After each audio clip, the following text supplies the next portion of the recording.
What's up, everyone? Welcome back to the Vanguard Live. How you doing, Zach? Good. Back in Blackguard, both of us wearing the shirts, embracing the ominous fall that looms tomorrow. Tomorrow's the autumnal equinox. Today's the 20th. I got my days right. That was not planned. But anyway, how about shouting out the patrons as we do at the beginning of every single show here at the Vanguard. Those lovely people that make the wheels on our proverbial van go round, and our literal van go round. So shout out to you guys. As you know, we put out our first major piece of on the road content where we went up and visited Jesse Ventura, spoke to him about his historic run for governor, which he won as an independent third party candidate, free of the duopoly. That was awesome. Next month, got another one dropping for you. If you like that kind of content, you want to see more of it, supporting us on Patreon is a great way to do so. So shout out to all of you guys. Yeah, absolutely. Huge shout out to the Patreon community. As you guys know, we do like to start and end all of our live streams with a big shout out to the patrons because, as Zach said, totally makes the show possible. Makes it possible for us to continue to produce more documentary stuff, on the road content, and just stay afloat in general up against the censorious algorithm and all that stuff. So, we really appreciate you guys. Thank you so much for your support. If you're a regular watcher, if you enjoy our content or our perspective and want to see more, consider hitting up that link. It's going to be in the description of this video. As always, patreon.com/the Vanguard channel. As I said, it's always going to be found in the description of all of our content, and also found in the description of our content today is going to be the link for our other channel. If you guys are interested in subscribing to our other channel where Zach and I talk a little bit about pop culture, movies, television, stuff like that, you can hit that up as well. It's called Screen Fiends. We started the show about a year ago, but brought it back now because it's Halloween season and Zach and I are getting back into the grind. So, hit that up too if you'd like to see some film and television, pop culture related conversations. I think it's a fun time. But yeah, we have a lot of stuff to break down today. A lot of good stories to talk about. Thanks everyone for tuning in so far. Make sure to hit that like button if you are just tuning into the stream. Really appreciate seeing you guys all in chat. I'm looking forward to hearing from all of you, hearing some of your commentary of this conversation on TYT that I'm super excited to react to. So yeah, what's up everyone? Like I said, make sure to hit that like button if you haven't already. It really helps us out. But with all that said, I guess we can just dive right in. Yeah, if many of you probably were around yesterday afternoon, we went live with Olayemi Olarin, who you might have recognized from The Hill. She makes pretty regular appearances over on The Hill's Rising. Basically a breakout star, if you ask me, for leftist commentary. And she's also a public defense attorney up in New York City. So she does a lot of great work there. She came on our show yesterday to talk about a piece that she published, basically debunking a lot of myths about bail reform, specifically focusing on a law that would greatly reduce cash bail. Doesn't quite eliminate cash bail, but greatly reduces cash bail in the state of Illinois. So we had her on to talk about that, and she broke the news that she would be going on TYT of all places later that evening to discuss not just bail reform, but prison abolition, something that a lot of us on the left have been pleading with TYT to do. So super excited to break that one down. A lot of great commentary. Gavin and I both watched it last night and think you guys are going to get a lot out of this discussion. Yeah, really excited to break this down. And as you mentioned, Zach, Olayemi actually announced this yesterday on our show. She said going on TYT tonight to have this conversation, to which I was so excited to hear, because this is something I've been advocating for a while. Cenk and Anna have both been kind of on this war path against like the defund the police movement and against the abolition movement, the abolition of prisons.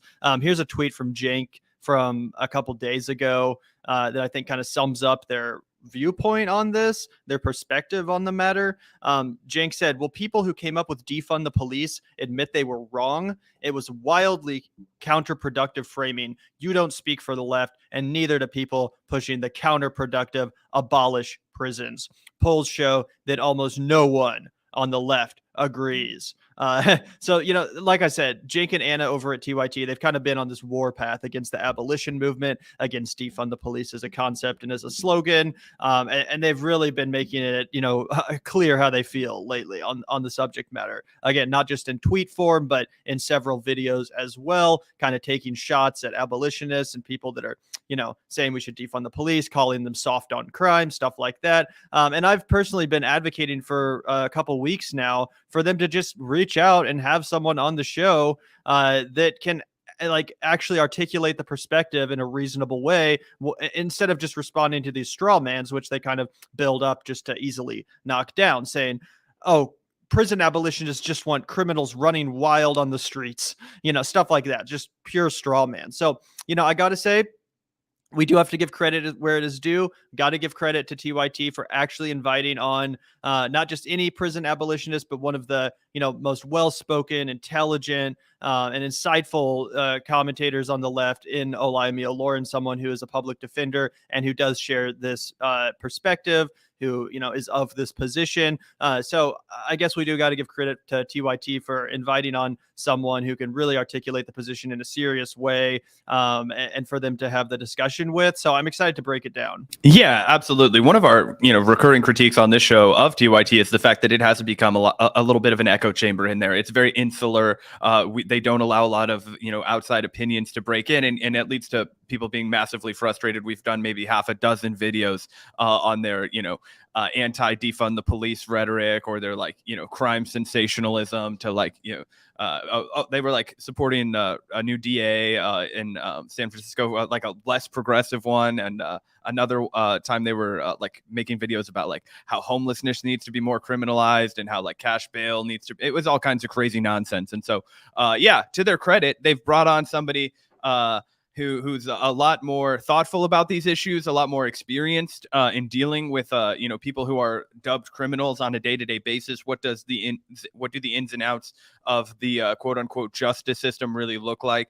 Who are they serving and whatnot? And this whole this whole conversation, I think, is really illuminating, because through all of the Young Turks' faults, they ask a lot of questions that I feel like if you were to bring up prison abolition with people who, one, in Cenk, who just does not at all come across as he at all interested in having a good faith conversation. I was actually surprised. I think, Gavin, you observed that also, that Anna does come across as way nicer and more good faith in this interview. It's somebody who wants to learn. But anyway, it's a conversation that's got a lot of pushback that I think regular people would have pushback, and I was excited to see Olayemi be able to just kind of take that in stride and address it one by one. So I think it's a really, really good discussion, and I'm glad that TYT had it as well.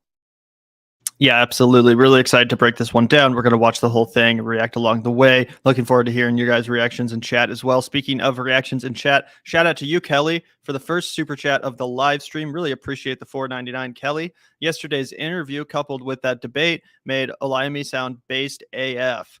100%, Kelly. I was just telling Zach that Olayemi is probably one of my absolute favorite commentators on the left. I wish they would bring her back on the Hills Rising more, because that's where I first was exposed to her, and haven't seen her much on there since. So I'm hoping they bring her back for more, or I am able to see her, do commentary more in other capacities somewhere. Either way, big fan. And yeah, definitely this debate that we're about to react to, or this discussion, whatever you want to call it, certainly cements that opinion for me. I thought it was a great one. But yeah, let's get right down to it. Start the debate. Oh, sorry. Oh, I was just going to add that I think that one of the things that people should look out for in this debate, if you're familiar with Olayemi on Rising, is that the way that she kind of approaches Cenk and Anna, someone or a group of individuals that are on the left, is a little bit different than how she approaches a guy like Robbie, who's going to be pretty much diametrically opposed to all of our viewpoints from jump. And I just thought that showed a range in debate skill, dealing with people who you might be able to win over, an audience that you might win over, as opposed to just a firmly hostile audience.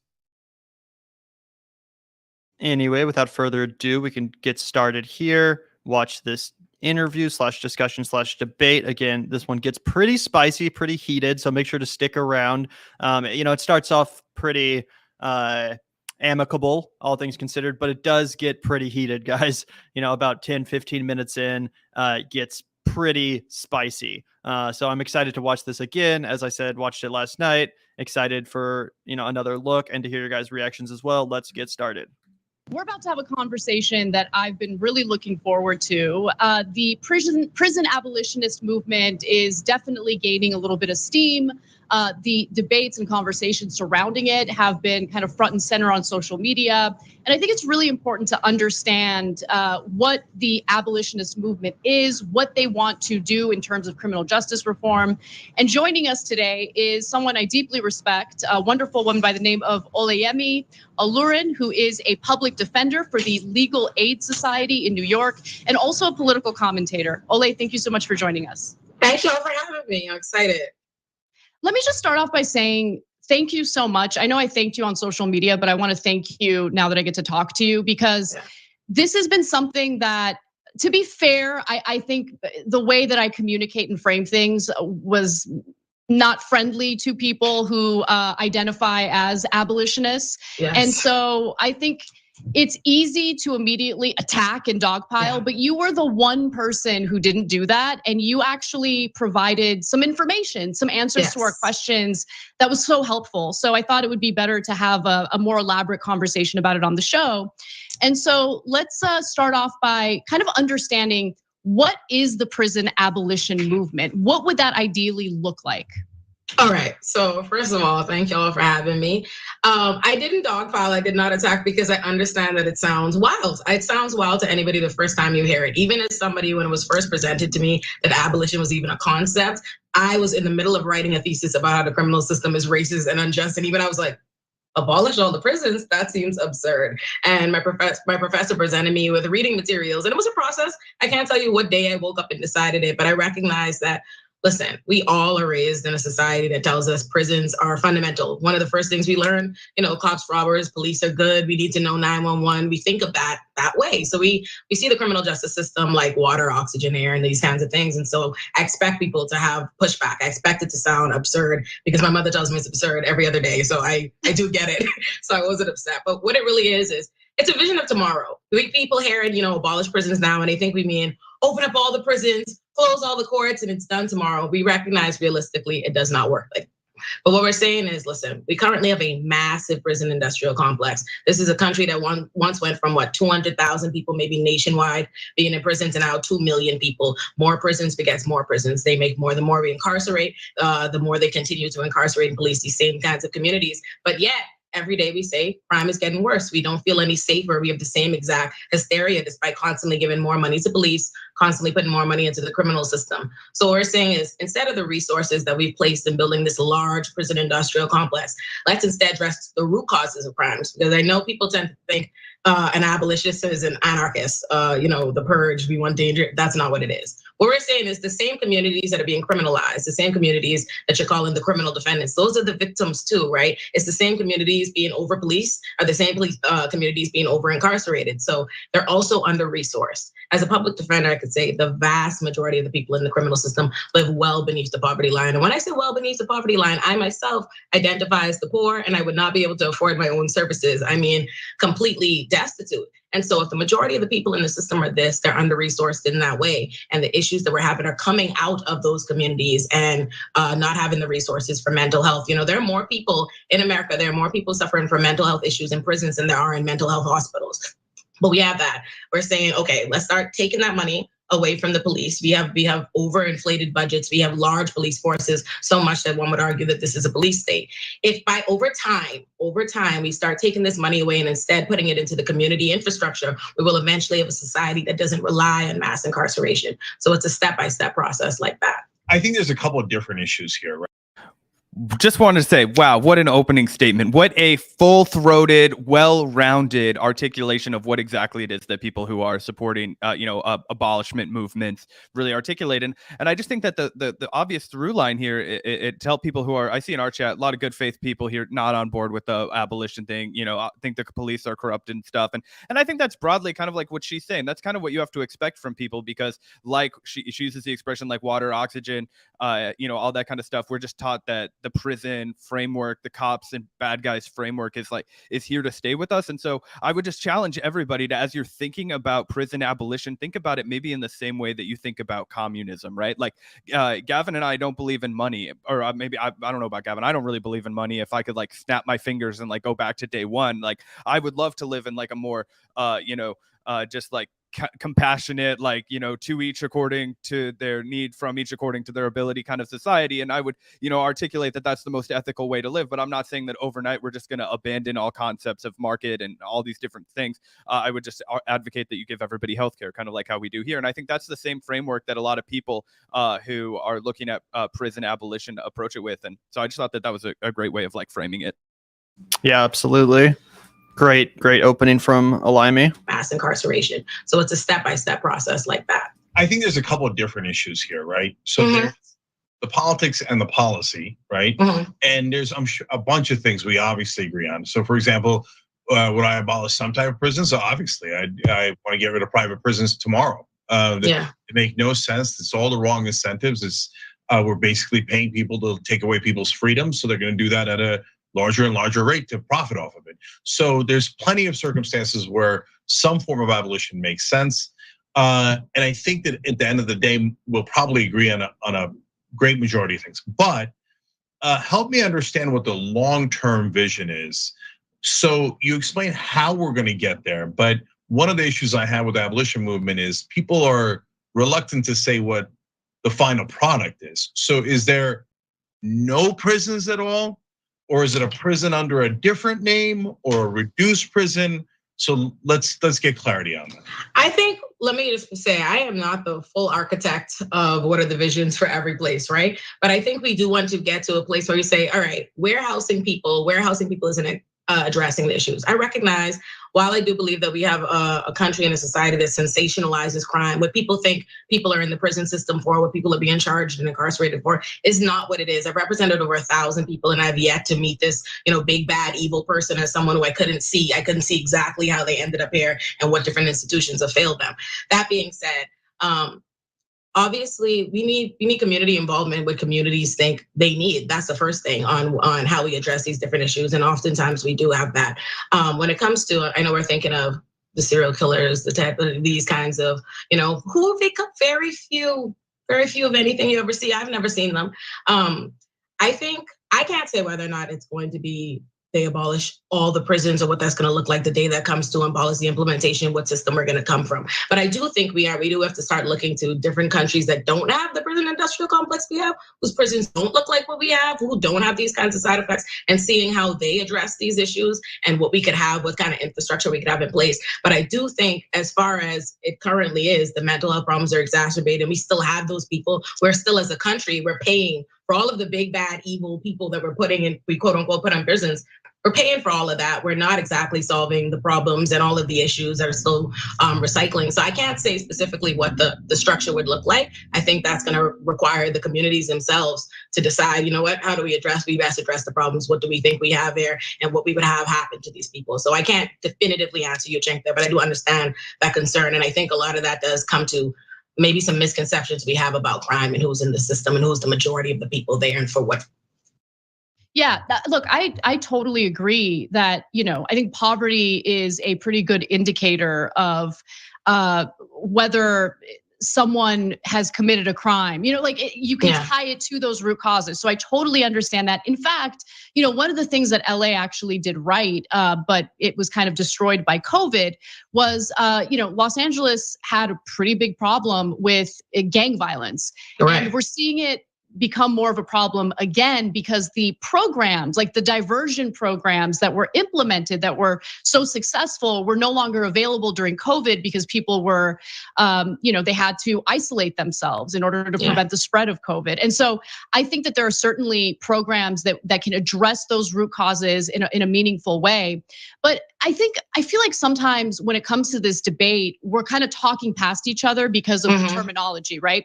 So what I like to think about is, when I think about the ideal, I wouldn't say ideal, I'm sure it has its own flaws, but when I look at models in other countries that seem to have worked, I look to Norway, which I will say, when I first heard about Norway and the way they do things with their criminal justice system, I found it, this is like years and years ago, I thought it was super questionable, like Anders Breivik getting sentenced to 21 years, and he has like a nice situation with like a PlayStation that isn't updated enough for him. He wants the latest model. But you look at their recidivism rates, and their recidivism rates are so low compared to the United States because we don't rehabilitate. So would you say that a model like one that's being implemented in Norway is a good goal to work toward, or does the abolitionist movement want to go further than that? So I think a fundamental component to why people argue abolition, it's not an unwillingness to embrace reform. It's not this inherent issue with reform. It's recognizing that the criminal system in the US is not a mistake. The actors and the powers that be wanted to operate the way it does. People are always willing to advocate for reform. As an abolitionist, I'm constantly, I have to spend my days fighting bail reform, fighting for bail reform, and fighting to defend it even once we get it. Oftentimes what happens is even the most modest of reforms that are suggested even make it. You see the exact actors that be, you see the lawmakers, you see the police unions, you see them fight you tooth and nail because they don't want the system to change from what it is. So it's not that an abolitionist has a problem with reform or they don't think models like that work in places. The difference is those countries have a very different focus. Maybe in some places where you see they have a rehabilitative criminal system, it's not an accident. It's not an accident that we have the criminal system we have and they have that. It's because their intentions are different. What they use the system to do are different. Here in America, we have the prison industrial complex is just, to be frank, it is nothing more but, illegally sanctioned slavery. That's what it is. We have massively incarcerated and police particular communities. We use them for prison labor, regardless, private or public prisons. People are used for prison labor. We take the poorest of the communities and we put them there and we charge them with major fines on top of the time that they've spent, the psychological impacts of that on them and their families, their long-lasting effects of criminalization and having a criminal record. And that does that because it keeps particular communities and people subjugated. So. Muted. Also, I just wanted to quickly break in to remind everyone that Cenk himself at one point seem to totally agree with and understand this perspective. This is about the police, not necessarily the prisons, but I think this same line of logic applies, right? He says, I'm done. I already largely agreed with the substance of defund the police, and now I'm down for the framing too. There's no reform or transformation that can fix this. We have to start over and completely rebuild policing in this country. So this acknowledgement that, where we are right now, it does need to be abolished. We do need to start from scratch. But that's not to say that, prison abolitionists don't support reforms to the system in the meantime too, which I think is what is being articulated by Olayemi here. Most of the people that hold this viewpoint of abolition, they're not against reforms that make the system better. They're just coming at it from a little bit more of a revolutionary perspective as far as we need to start from scratch. We need to start over because the system is so fundamentally broken, so fundamentally flawed, predatory, and based in capitalism, with the for-profit prisons and the slave labor that goes on not just in private prisons, but in public ones as well. So yeah, it seems like everyone's on the same page. Yeah, and just so we don't have to interrupt her again, she goes on a fucking tear after this. We can let it play, but I just wanted to add 100%. The reason why people frame this as abolition is because exactly what you and Cenk just said. It's because the system, and what Olayemi lays out is that the system was predicated not on rehabilitation, but on exploitation and subjugation. And essentially, how do we commoditize the labor and mandate the labor of all of these, young black men that used to be slaves, right? This is 100% factual. How do we commodify that labor again? And that's how we got to the point we're at now. What abolitionists believe is that you would have to blow up a system that is about commodification and essentially enslavement of labor and make it about rehabilitation instead. It's not about removing people who are, deeply troubled and dangerous to society and removing those few cases away. It's about, re-envisioning it completely in the same way that we talk about polices need to be completely re-envisioned so that it's not, essentially a racist system of punitive, draconian policy. Absolutely. It's not that I don't believe in a different world where we had a Nordic model, we could help the people incarcerated. What I'm saying is the criminal system we have is not designed to help those people at all. In fact, even talking about it from the perspective of the people, all of the people in the system being the problem, they all need rehabilitation. When in fact, that's not often what it is. It's that they're in the position in the first place that they live in communities that aren't helped and they're profiled and they're targeted in a particular kind of way. I just came home on the way here and there were over 10 cops on the corner of Flatbush Junction just harassing black kids playing and arresting them because they said they felt soda splash on them and they arrested them. And that's what's happening in black communities like where you live. So it's not that I disagree with you, Anna, that a Nordic model could be effective. It's that America doesn't have any interest interest in implementing such a thing because they want the system to operate as it is. So that's why people want the system abolished, because they're saying what it fundamentally is designed to reproduce this kind of injustice. Okay, so in the meantime then, so let's say there's enough of a fight where people are on board for the abolitionist movement, right? In the meantime, as those root causes are being addressed, what does happen to perpetrators of violent crime? And I want to be specific about the types of individuals I'm talking about, right? Like, I do believe that we over incarcerate. I do not think that most nonviolent offenders should be in prison. And when I say most nonviolent offenders, keep in mind, I'm considering like Wall Street goons who completely devastated our economy and led to countless foreclosures. I think people like that do deserve to deal with some punishment, right? They typically don't. But just to get back to the question. Also, just on a related topic and a shocking statistic, do you know that only 3% of federal prosecutions are of white collar crimes? Isn't that absolutely insane?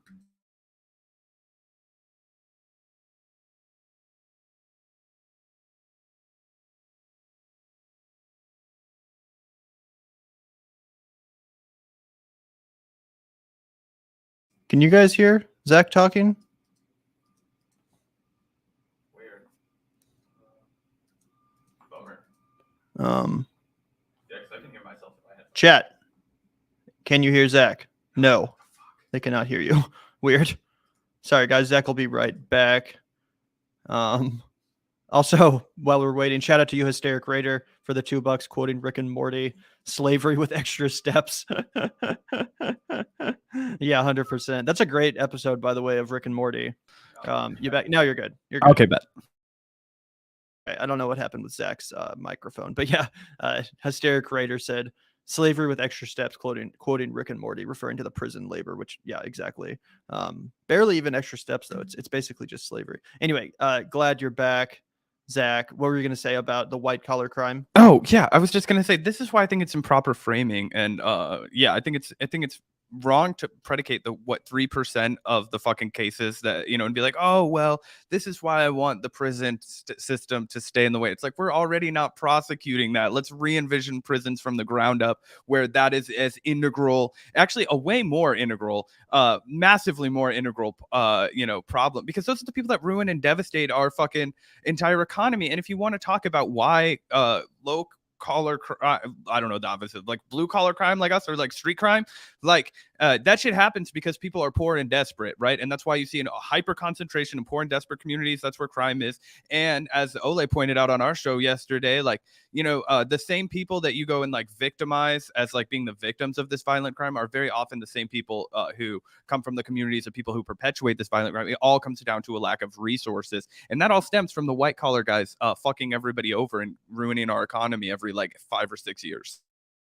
Yeah, exactly. And in my opinion, oftentimes the white collar crimes are far, far more violent. The violence exists on a far greater scale than any blue collar crime, could even hope to accomplish. Like, think about the oil spills that we see happen. Think about the Wall Street fraud that happens, which literally leads to people losing their jobs and their homes and stuff like that. I mean, I would say making someone homeless or, destroying their way of life is far more violent than a mugging or something. Not to excuse either, but, it needs to be said. Yeah, let's keep watching though. Halliburton comes to mind also, all the military fucking profit. Yeah.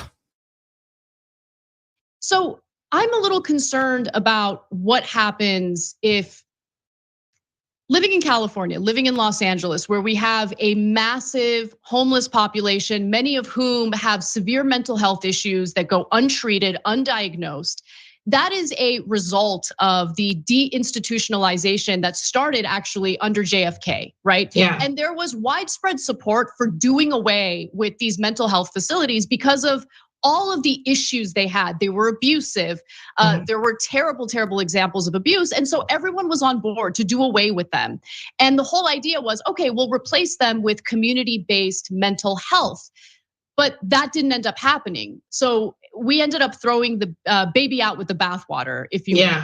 So I think about how this would play out if we applied it to prisons. And I think about people who do mass shootings on elementary school campuses, and those people need to be incapacitated. So what happens with people like that under a system? And how do you avoid throwing the baby out with the bathwater?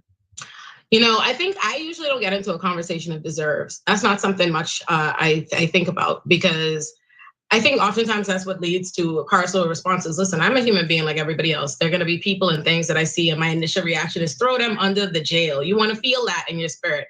But what I want to focus on is what I think is better and what ultimately will prevent these kinds of issues from reoccurring. And oftentimes incarceration is just simply not the answer to that. I rarely do you see somebody go in prison or in jail and the situation becomes better. And in fact, even the few people that you see that do survive it, that come out and do other things, it's usually in spite of it and some other, miracle scenario. So when it comes to that, I don't like a conversation of deserves. I like a conversation of what I think will help. But as far as throwing out the baby in the bathwater, listen, like I said, this isn't something that happens tomorrow. And even with the most modest of reform efforts that you even see be proposed, because reform is, we're walking, right? If you look at it as a long journey, we're walking from reform to hopefully this ultimate dream.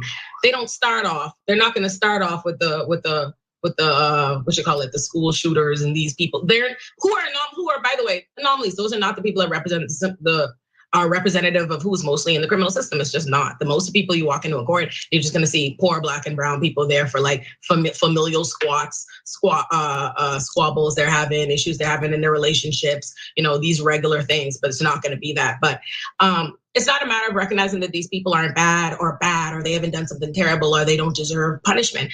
It's a requirement. I think we are required to interrogate how we got there. I think oftentimes, even when if you even take the school shooter examples, right, or the amount of those we get recently, or the amount of mass shooters we have, period. And you see they have manifestos, they have agendas, they have this. These are not people that are just jumping out the window like Batman villains. These are people that are they are making decisions to do things based on fundamental ideologies, different things that they think and believe. And I think we have to interrogate those as a society and root that out. Because the reality is, whether or not we have prisons, don't have prisons, if we allow for these same things that cause it to exist, that we're going to keep getting this. We're going to get these school shooters, we're going to get these mass shooters, no matter how we deal with them. So to me, those questions require us to say, okay, let's look at these bodies of alarmist criminals. And also, speaking of freaking school shooters and mass shooters, clearly having the police state that we currently have has not prevented the absolute fucking epidemic of violence of shooters, mass shooters, school shooters, et cetera, et cetera. This shit happens like every week in America, and we're like the most police state country in the world. We have the highest levels of incarceration. We spend the most money on our police budgets, and apparently it can't prevent fucking barely any school shooters, because every time there's a school shooting, the information comes out like a day later. Oh, this guy was on the FBI watch list, and there was all these red flags raised, and guess what? They decided to, instead of pursuing that, go lock up some fucking kids on the side of the street for smoking weed or some stupid bullshit like that that's not actually endangering anyone. So yeah, if somehow having a police state is the answer to violent crime, well, clearly not, because this country is proof of that. Yeah, 100%. And just to go back to that, I mean, Uvalde, there were how many cops outside with all the weaponry in the world, and they couldn't even stop it while it was happening outside because they were all too pissed fucking cowardly to do anything about it. So instead, they directed their fucking anger at the agonizing parents that were willing to run in there unarmed to solve the problem. Absolutely fucking indefensible. But the one other thing I wanted to go back to is that I think that, and I saw a lot of people in our chat that were like kind of like echoing Anna's sentiment about this, so I wanted to address it. She talks about how when they went to this more of like a community model for mental health support, that there was just so many like holes left open that it wasn't working, right? And I don't think anybody that works in mental health would tell you that the United States has ever in its entire history been the gold standard for treating people with mental illness. And definitely we have a lot of shortcomings in the community elements of it. But what happened there, to give a more robust understanding of what happened when we did that as a country, we completely let the bottom fall out of the funding, and we moved all of the funding, shocker, to the police, right? So instead, you have these very deeply unfunded, like I don't want to say they're not low effort because the people are really trying there. So that's not the right way to think about it. It's high effort but low results because it's so fringe. It's all very sparse together. A lot of these people that are trying to attend to these mental health patients, they have to have like real jobs that actually pay them a living wage and all those kinds of things. What people would much rather see, I think I speak for all of us, and I think I speak for every leftist, is actually having a robust public funding for these things. And when we say community police, like our whole government, guys, the idea behind federalist government is that it's all supposed to be at like a community level, right? But that doesn't mean that it's just like hob and like connected together. No, we could create a real infrastructure. Think about what your school district does and how you have schools. That's really local. That's like super local. And you could have that kind of approach to both policing and, mental health issues. But you would have to, fund it adequately. And if you don't, it just becomes an easy straw man to knock down and say, look at how it fails when you do public, mental health treatment. It's like, well, yeah, if you give it no funding and you send out a bunch of really sick people in a society that manufactures sick people like crazy, like, of course, that's going to be a disaster. Yeah, absolutely. And that's, another one of the reasons why I'm an anti-capitalist and why I think that needs to be a big part of this conversation as well. Because, a big part of the reason why why there's not adequate mental health services for people is because oftentimes the people that are suffering most from mental illnesses happen to be very poor. They can't afford to pay for some bougie freaking luxury retreat facility, like wherever, Hunter Biden goes when he wants to detox. Like most people can't afford that have mental health issues or that are dealing with like addiction and stuff like that. So, if there's no money to be made from those people, well, they basically get discarded by society and sent to the most lower funded, defunded kind of institutions possible that oftentimes don't make their situation any better at all. So again, I think it's important to include that perspective as well. But with all that said, let's keep watching. We like to think of in these examples, and let's try to figure out what they have in common. Because right now, the majority of the people in the criminal system, all they have in common is poverty and being of marginalized communities. But also, shout out to you, Hysteric Raider. Thanks so much for the $5. Let's remember, people are so NIMBY that they refuse to allow these facilities to be built because they'll fear it'll affect their property value. That's also 100% true, Hysteric Raider. Thanks for the chat. Thanks for the super chat. Yeah, we see that all the time with building shelters for homeless people, or even just fucking letting people sleep outside. You guys spend time on the internet. You see all the anti-homeless architecture that people are calling innovation. It's insane. Thank you for the $5. Yeah, thanks so much, Hysteric Raider. As far as these shooters, let's interrogate how they got there. What's helping them get there? Usually access to guns, widespread gun manufacturing, all these kinds of things. So my answer is still, let's figure out how we prevent it from reoccurring. So Ole, this is an interview, but it's also a discussion, right? So yes. I want to be clear about my thoughts on it and then ask your question. Look, yes. I think that if you say, let's reform prisons in a massive way, I totally agree. Wrong people are being in prison. Totally agree. Let's go to the root causes. Totally agree. By the way, I wish the prison abolition movement would have a much more sound plan A, B, C, D. This is exactly how we're going to get to the ideal end goal. And people constantly say, well, I don't have all the details. Partly I understand that, but partly it's incumbent upon you, if you're in that movement, to come up with a workable plan. And and especially as you said, Ole, in the beginning, if you're doing something that sounds as extreme as abolishing prisons, you better have an excellent plan. And so far, I haven't really heard that. But if you want me to join that pathway in that plan, I'm happy to do all of the first steps, right? Reform prisons in all the ways that we've discussed in this. But I don't believe in a utopian end goal where there are no prisons. And that's fine. Listen, Cenk, that's fine.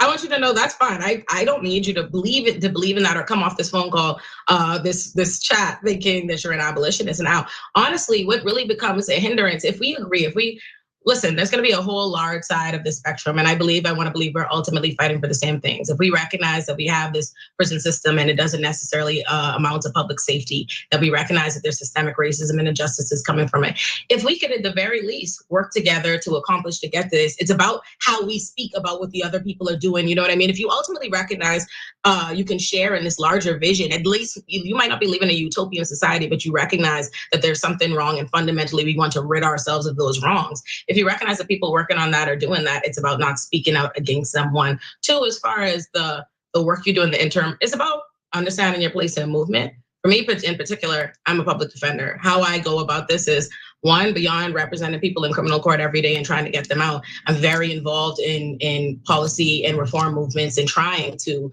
change the system that we're currently in to work towards that. So today I came out with an op-ed on bail reform. I'm actively, pushing bail reform, drawing attention to the Rikers crisis and doing these things. So I wouldn't say that the organizers on the ground, they are involved. All these different movements that you see that you have to fight for on the day-to-day basis, those are very much so the steps and how we're working towards that. If you see all these community initiatives trying to get mental health, in one of the states, they just recently made it so you have a mental health first responder. You see different people advocating for taking police off of traffic infractions and these kinds of things. All those different movements and initiatives you see with people trying to divest from policing and instead build up community resources. And you see those, that is people working towards abolition. But listen, I respectfully understand where you're coming from, Cenk. So, Ole, I appreciate that. But we also have a short-term problem, okay? So, like, I also don't agree in a utopia society where we do not put people in prison in the short term and hope that hey, hopefully the system will catch up to the ideal. No. If we're gonna do it at all, we have to do it step by step. And I want to get to the Norwegian model, not to abolition, right? But even if you want to get to the Norwegian model, you have to go step by step. You have to have the mental health treatment, et cetera, in place before we say, hold on, guys, let me finish. Before we say, hey, you know what? We're not going to put these folks in prison. Because Ole, right now, what we did, I was massively in favor of bail reform. I'm beginning to think I was wrong. And why? And reducing some crimes. Look, it makes a lot of sense because the things that the sentences we fought for, and you're a public defender, so you'd have an interesting perspective on this. The sentences we fought for, I think, are the better sentences, the more just sentences, the ones that are reduced. But the problem is the prosecutors need room for plea deals. And since they don't have room for plea deals, they're bringing them all the way down to almost nothing. So then the prosecutors aren't bothering to prosecute these crimes and the cops aren't bothering to arrest people. And Ole saying it's not happening it's not productive. It's you're saying, Cenk, you're telling me it's not productive, but I'm actually the person that represents people in court and has a literally living array of what the system looks like. And I can tell you that one, the arrests are happening. Two, studies have already come out and showed that in terms of being rearrested for violating pretrial bail conditions, that has not changed. Whether or not crime rates, Cenk, that is simply the case. But here's the thing, I wanna circle back to my original point earlier with why even the modest reform efforts to get us towards people criticize abolition when people say the system is not broken, it's working as intended. We're gonna keep recycling these exact same effects. And I say the problem is not that people would not get on board with reform. Abolitionists is that we recognize that even the reform, even the most modest of reforms, experience this kind of pushback and lack of support. So I want to say that one. Two, when it comes to bail reform, if we want to look at a place like New York City, right?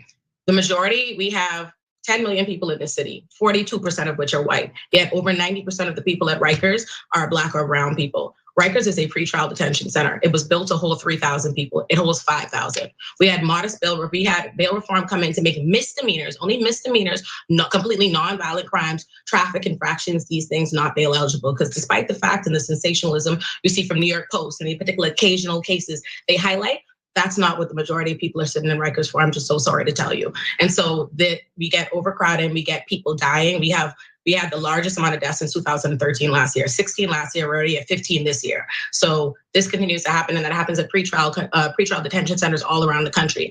And in terms of plea deals and pressures for plea deals, most things in the criminal system don't end in the criminal conviction. Right? Most things in the criminal system never see the light of a trial. What happens is they arrest poor people, they're able to place cash bail on them. And because these people, they're free, they can't buy their freedom, they accept plea deals, they take time served, they accept criminal convictions just because they want to get out. Even though if the system actually were allowed to play out the way it's supposed to and afford them their rights, that wouldn't have happened. And then they get out and now they have a criminal conviction that makes it worse. These were already the poorest people in society. It's a fact that the court recognized when they assigned them a public defender and when they gave them bail. And yet these people now have a criminal conviction that prevents them from getting any kind of job. They usually lost the job that they have. It affects their housing, there's orders of protection, and their lives have changed in fundamental ways that no longer just impacts them, but impacts their family. And a cycle of that contributes to violence, it contributes to crime, and it doesn't help anybody get anywhere. So as far as what you're talking about with bail reform, the reality, despite the fear mongering and everything that's happened, is it hasn't changed our crime rates. People who are being released from Rikers or they're not being detained because their cases are not Cenk, you don't have to agree. You don't have to agree with me, but the reality is, I have experience with it. So Yeah. Wait, hold on.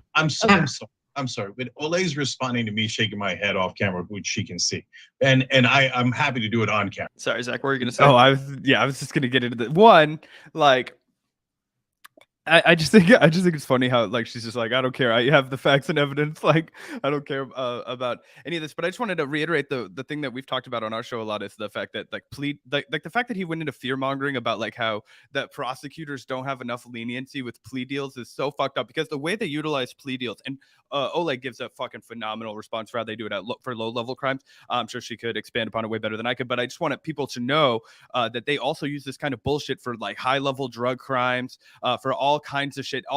It's always with people with public defenders, and Olay is like the fucking gold star. Like, you fucking win the lottery if you get Olay as your fucking public defender. Most of them are bullshit. Okay, especially in a place like Kansas City. I can't speak for New York, maybe, but my guess is most of them aren't as quite as good as Olay, and they're just fucking terrible. And what they're gonna do is they're gonna say, hey man, fucking take this plea deal for 15 years, because otherwise you're never getting out. You've got fucking 10 pounds of heroin in your car. Like, good luck. Or, you're accused of this. That maybe the state doesn't have enough to fucking convict you, but if they do fucking convict you, you're never going to get out. They'll fucking connect you to a violent crime. They're going to throw the fucking book at you. You're going to be in jail for 6 years fighting this. Your family doesn't have that. You're going to ruin your fucking family's life, fucking bankrupt your entire fucking family. They'll start putting that kind of bullshit in your head when they don't have a good fucking case, right? And this is your fucking attorney. This is your defender just parroting back to you what the prosecutor says. So this is all horse shit. And anybody that knows anything about, like, how actual going through the fucking criminal justice system works will tell you that the prosecutors have all of the fucking power. The reason they can offer you fucking plea deals is to manipulate and extort you. And if you tell them to go shove it and fuck themselves, take it to trial, you better fucking win, because if you don't, you're going to be in jail for decades. Right, because unlike the wealthy people, you can afford a shit ton of lawyers, a big team of legal counsel and all that stuff. And honestly, that kind of goes back to another issue, which I think that in some ways that, Cenk's kind of overlooking, which is just how baked into the cake of our justice system white supremacy is. Like, he keeps talking about Norway and stuff, but, like, the Norwegian model, which is definitely far, far superior to what we do here in America. But let's not forget that, like, in Norway, I think it's like over 95% of the population is white. Not that there's no racism in Norway, but they just don't have the same history as us here. They don't have the same legal system that literally exists and has evolved out of slavery era white supremacy, and literally continues to incarcerate black and brown people at like 4 times higher rates than white people. So yeah, we do need to abolish that system. We do need to start over.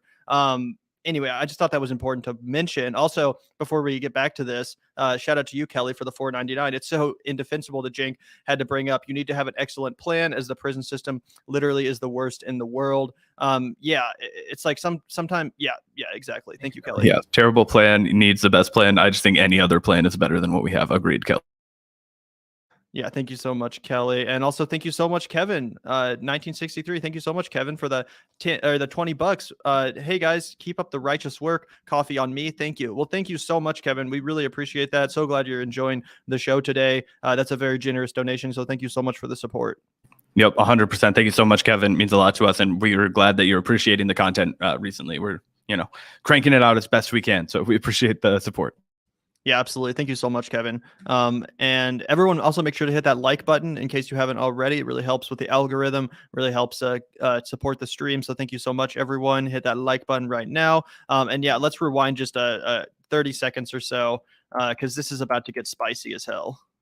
And a cycle of that contributes to violence, it contributes to crime, and it doesn't help anybody get anywhere. So as far as what you're talking about with bail reform, the reality, despite the fear mongering and everything that's happened, is it hasn't changed our crime rates. People who are being released from Rikers, or they're not being detained because their cases are not. Cenk, you don't have to agree with me, but the reality is, I have experience with it. So yeah, wait, hold on. I'm sorry, but Olay's responding to me shaking my head off camera, which she can see, and I'm happy to do it on camera, right? So look, the first of all, number of people rearrested awaiting trial is all the way up to 33% of the detainees in New York. And so the idea that it's not happening is just not true. And you have your perspective on it, which is really valuable, and that's why we're having this discussion. Olay is telling you, in her experience, that is the recidivists, et cetera, are a tiny minority. The overwhelming majority are poor folks. Cenk, do you believe in a presumption of innocence? Yeah, of course I do. Do you? Yeah, I do. Olay, hold on, let me finish. But Olay, you're invalidating the experiences of all tons of middle class and working class and poor people in this country who are saying there's a guy on the corner selling fentanyl. I'm calling the cops. They're not coming. There's a guy on the corner with a gun. He's pointing it at me as I'm walking into my apartment. I call the cops. They're not coming. And they're not. Yeah, the problem is we don't have enough cops, guys. We need more cops. They need more funding. They need more guns and military equipment. Hell, they should be in fucking tanks instead of police cars. I can't believe this. What year does he think this is? The guy on the corner selling fentanyl? Like, have you? And Cenk has no idea how buying drugs in this country where you're like, hey, I'm waiting for my man. And no, that's not how it fucking works anymore, Cenk. It's not 1975. You don't cop from a guy on the street. You go into his fucking apartment so you guys don't go to jail. Not coming because they say, and by the way, I think the cops are terrible. I think they should be forced to do their jobs, and if they don't, they should be fired immediately, okay? But they say, hey, listen, the prosecutors aren't prosecuting. And the prosecutors are saying we don't have enough room for plea negotiations. You're saying to me that we need to have a cash bail system so that prosecutors can better. Also, am I the only one that noticed what happened there? There's like room for plea negotiations. You're saying to me that we need to have a weird edit that happens there. I'm gonna have to like DM Olay and be like, did they cut out something that happened that was like really embarrassing for them? Because watch, like this straight up a weird edit. This whole thing is like in real time. It's just like a recording. But then just randomly in the middle here, there's an edit. So maybe it was because of like an ad break or something. I wasn't watching this live when it happened. But yeah, weird edit. I don't know how to explain that. Watch again, guys. Prosecutors are saying we don't have enough room for plea negotiations. You're saying to me that we need to have a cash.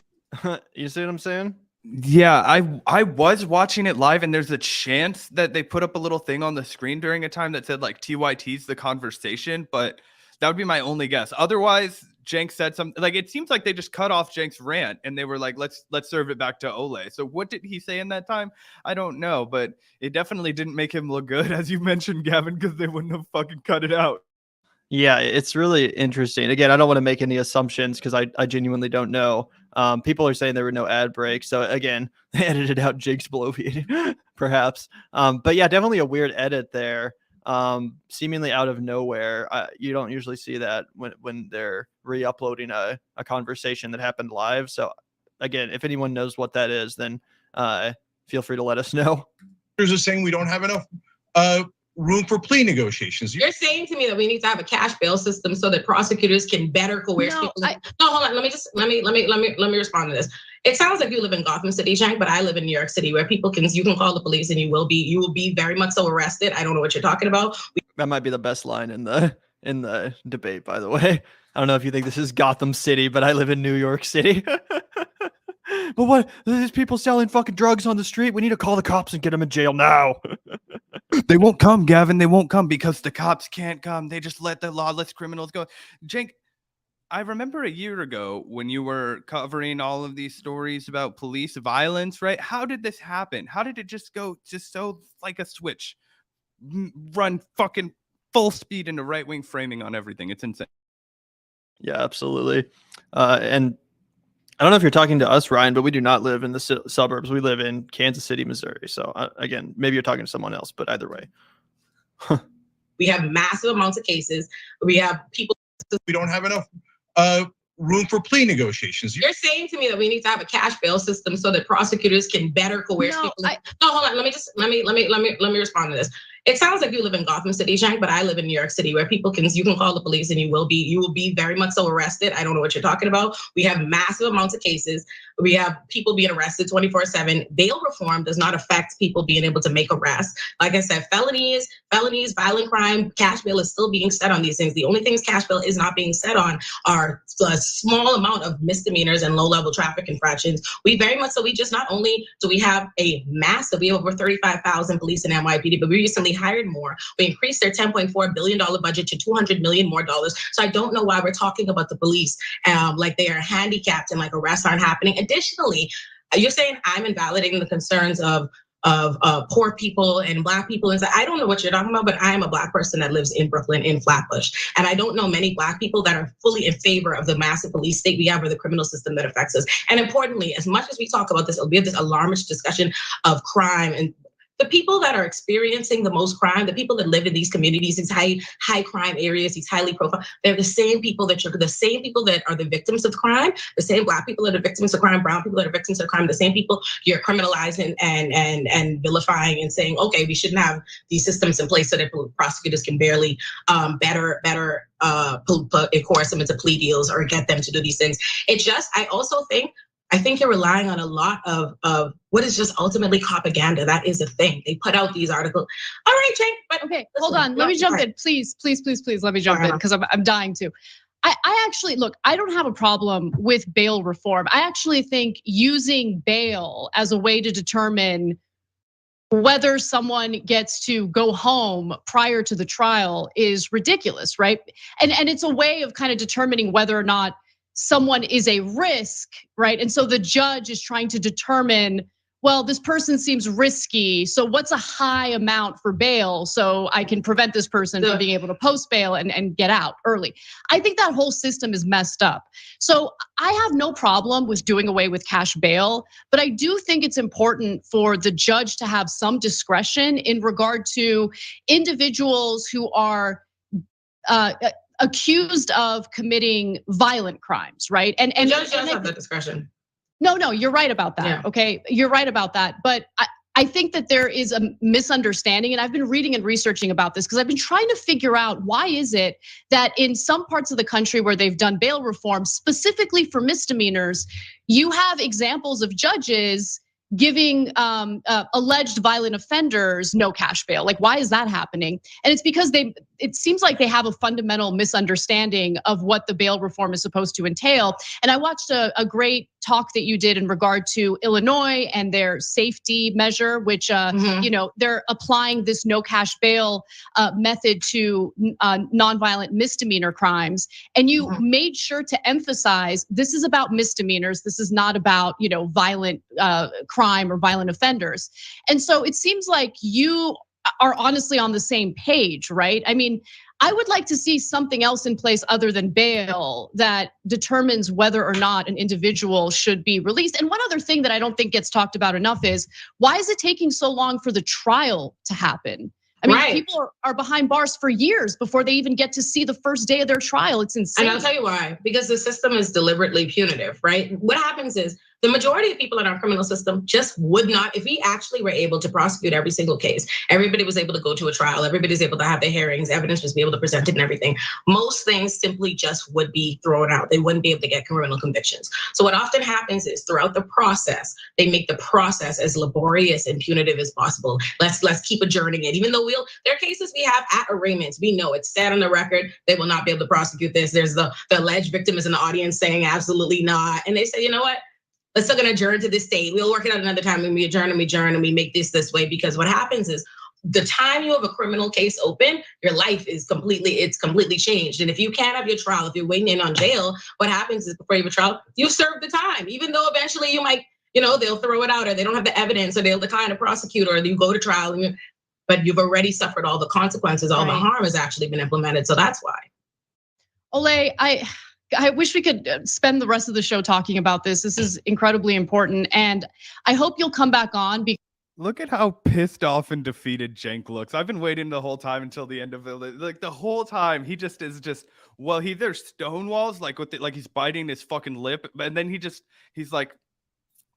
can't bring himself to say anything else just because he knows he's been swatted so badly. I mean, it's hilarious. He's found himself on the most absurd right-wing talking points for all of these things. Like I hear people saying all the time, it's like they're about to get rid of cash bail for violent felonies. No, they're about to get rid of cash bail for motherfuckers that they couldn't prove were guilty. Like, let's go back to day one. You guys want to talk about like America? Oh gosh, we have to be good Americans. Guys, America was founded on like one principle, okay? And that it was that if you were like a free person, you were innocent until proven guilty in a court of law by a jury of your peers, right?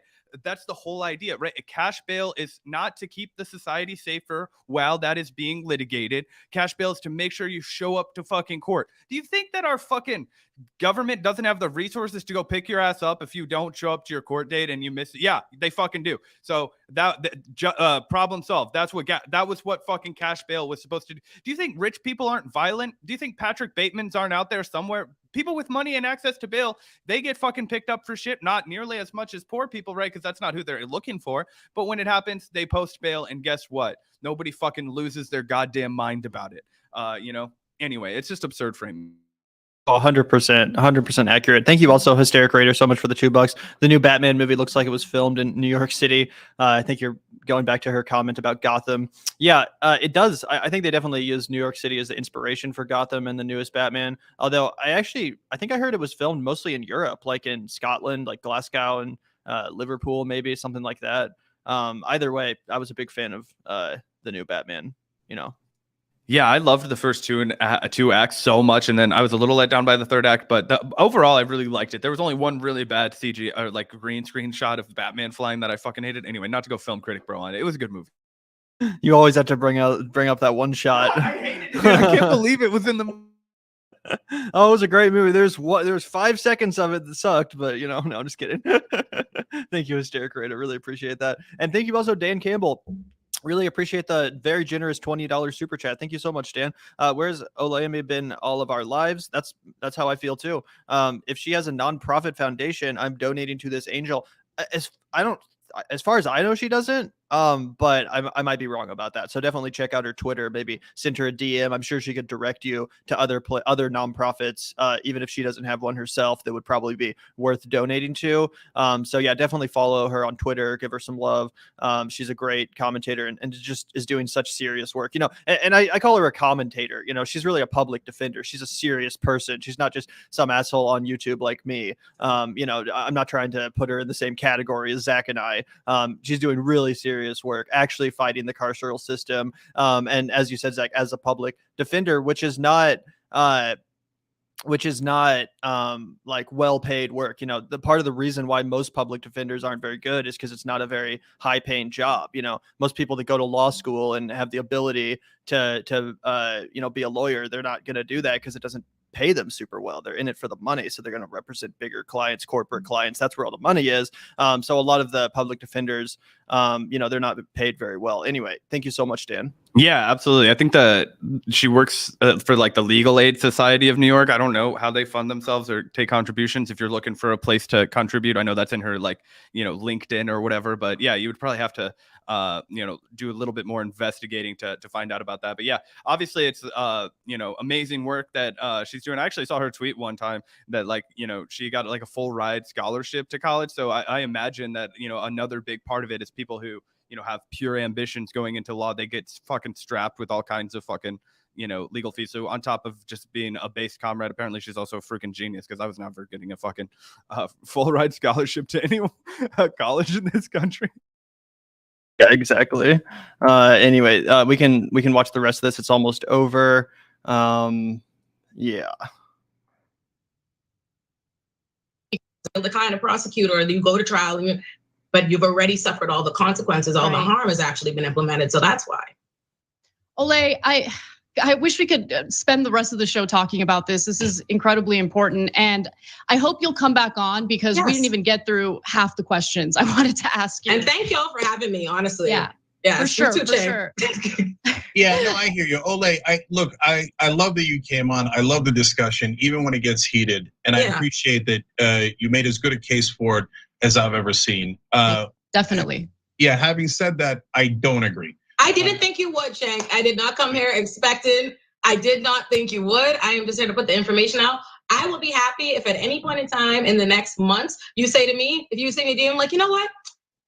I thought about something you said. That's all I'm hoping to get. You know what I mean? That's all I can hope for. And I just caution everybody. First of all, don't tell people who've been at the toughest on cops in all of media that they're doing propaganda. I'm just going to keep it real. I think that's out of bounds, to be honest. Okay? You know what I mean? Yeah. Me? So, I didn't say nothing to you. Yeah, you said that I was doing propaganda. So, and look.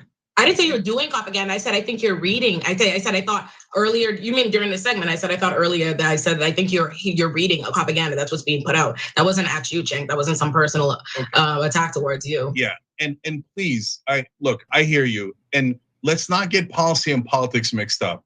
Policy is one thing, and these discussions are good, and it's going to get us to the right solution.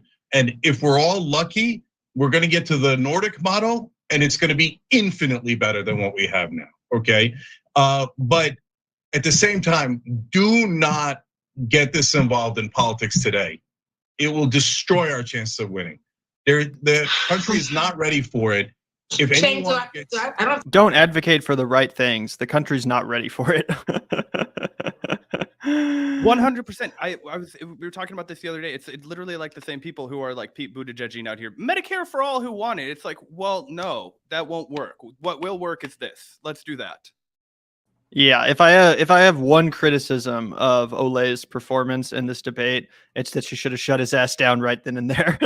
I'm just kidding. I think she did a really good job remaining super calm, far more collected than I would have remained. But that was so condescending, and he absolutely engaged in propaganda, not just in this video, but over the last couple of months, over and over again. There's been propaganda on TYT. He's been tweeting propaganda. Going on the warpath against people advocating to defund the police, which again is the correct position. And earlier in the video, he's like, what about the working class people that, they want to call the cops to deal with the fentanyl dealer and the cops won't show up? What about the normal people that just want to call the cops to, catch the murder and the cops won't show up? Literally implying that we need more cops and more funding for cops. How is that not fucking propaganda? Like, what do you mean? Don't accuse me of doing propaganda. You literally were doing propaganda. Oh yeah, here, you throw this up really quickly too. This is exactly what the fuck they've been doing. TYT crime. We showed it the other day. Man previously arrested 41 times. What the fuck is that if that's not propaganda and fucking simping for fear mongering, talking? It's the 1990s super predator rhetoric all over again. It's super bullshit. Yeah, absolutely. Yeah, sorry, we're almost done here. Do not get this involved in politics today. It will destroy our chances of winning. The country is not ready for it. If anyone gets, I don't have time to reply to this, right? Like, you don't think anyone should run on this? That's just automatic loss, right? I'm not sure that we have the time to have the discussion that I like the discussion on this, because I think this is really going to come to where our place is in a movement. My primary focus is not really right now Democrats versus Republicans. Is what can be done to keep Black people in the best position in marginalized communities. That they're not being railroaded by a criminal system, that they're not being profiled on the streets, that they're not being murdered on the streets. And I'm very interested in recognizing that a system that I get is being built and maintained on the backs of Black people and perpetuating that injustice. It has to go in the same way that and I get that might not be popular initially. I don't think any status quo like systemic racism in America survives by not being, fundamentally ingrained and being supported in some ways in these systems, and people finding that outlandish. But my role there is not to do what I think is best, or what the Democrats or the Republicans most want to hear, or this voters discussion. My move, where I'm at in this movement, is what's best for getting us forward. And I recognize that it might sound crazy to you now, but in 20 years and 10 years and 5 years, it's not gonna sound that crazy to people coming up and being educated to push back against the status quo. But thank y'all for having me. Thank you so much, Olay. I really appreciate it. Yes. Thank you. All right, so I just got to respond to what Cenk said again about like, oh, you can't run on these ideas. If you're running for office, or if you're like a candidate for or a politician or whatever, like you can't embrace these crazy ideas. Like, who would have thought that a self-identified freaking democratic socialist in 2015 could start a literal nationwide movement and basically did win the fucking he would have won the Democratic primary if it weren't for the DNC putting their thumbs on the scales. Who would have ever said that was a good idea? Oh yeah, let's take the most radical left senator in DC, a self-identified democratic socialist, who no one ever would have said that man would have succeeded in any way, shape, or form. And yeah, again, I understand that Bernie didn't actually win, but he came damn close, way fucking closer than anyone ever would have expected. So to say, oh, you can't run on the correct positions, you can't embrace these ideas, even though they're right, because you're going to lose, I think that's ridiculous. Now, what I will say is that I've been honest on the past in the show about if I was a candidate, if I was running for office, like in a place like Kansas City, which is pretty kind of like a purple district, I would say, I would run on slogans like reallocate the resources rather than defund the police, or I don't know if I would necessarily literally run on the slogan abolish prisons. I would just get to the heart of the substance with different words. But again, there's a big difference between politicians and activists, right? And just because you have to maybe phrase it a little bit differently in order to appeal to the constituents in your district as a candidate or as a politician doesn't mean you shouldn't embrace the substance of the idea itself. Doesn't it mean you can't agree with the ideas and the goals of the prison abolition movement? So I think the way he phrased that was really dumb, just by saying, oh, no one running should ever embrace it. It's like, yeah, they can embrace it. Sure, maybe they should retool their language a little bit. Maybe they shouldn't lean into the most radical sounding slogans. I can agree with you there. But to say they shouldn't support what are clearly the right policies and the correct goals, that's just ridiculous. The country isn't ready. The country wasn't ready for freaking, the end of segregation. What are you going to go back in time and tone police fucking Malcolm X or whatever? Like, shut the fuck up, dude. This is the right position. These activists are fighting back against a system of white supremacy baked into the cake of our carceral system, of our justice system. Stop telling people not to support the correct position. Oh yeah, 100%. This is, yes, 100%. It kind of gives me, and not to just always go back to 2020 or 2016 framing, but you brought up Bernie Sanders, and that's of course the clear and obvious fucking example, right? Medicare for all. That's crazy. Free college. That's crazy. We can't have a Green New Deal. We can't get to carbon zero. That's crazy. No, it wasn't. That's exactly what we needed to do. And guess what? When he made the case to everybody, it was like, this is how we're going to do it. Everybody said, yeah. And he became like the most beloved fucking politician in America almost overnight, it felt like. And he carried that momentum for a long time. Now, what Cenk is offering here is like, it feels like the worst kind of like the most pessimistic Elizabeth Warren energy. It's like, we can't have anything that's like actually going to solve it. So let's just shoot for something that's not adequate. Like, why would anybody do that? And you're telling me that's the winning solution? Shooting for the we're still fucked is no. People are either going to buy we're solving all the problems or we have no problems. That's what you can sell in politics, right? A real proper solution or mythology, something that's completely fabricated, right? You can tell white identity politics, which is what the Republicans go for oftentimes. But on the Democratic Party, that's usually what you're selling. You're selling, we have no problems, or here's a solution to the problem. People can smell out bullshit. They'll know if the solution is fake, right? So that's why I always go back to one. I would never run for political office because I would hate to be in the situation where you have to like fucking police yourself. I only like to be in the business of saying exactly what the fuck I think when I think it, and that is that we need to abolish prisons. We need to completely reconstruct and re-envision every single thing about our justice system, which is undoubtedly and indisputably built on racism, literal slavery, guys. Chattel slavery built our prison system. And you're telling me that, oh, you can't run on how horrible that is. Go fuck yourself, dude. Are you kidding me?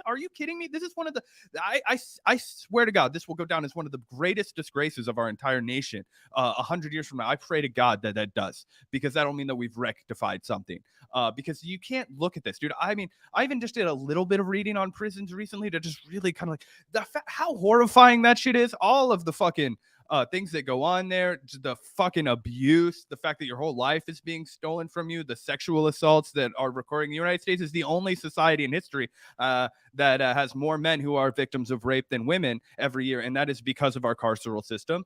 All these different kind of things you never hear about, right? Because, we need prisons to keep bad people away.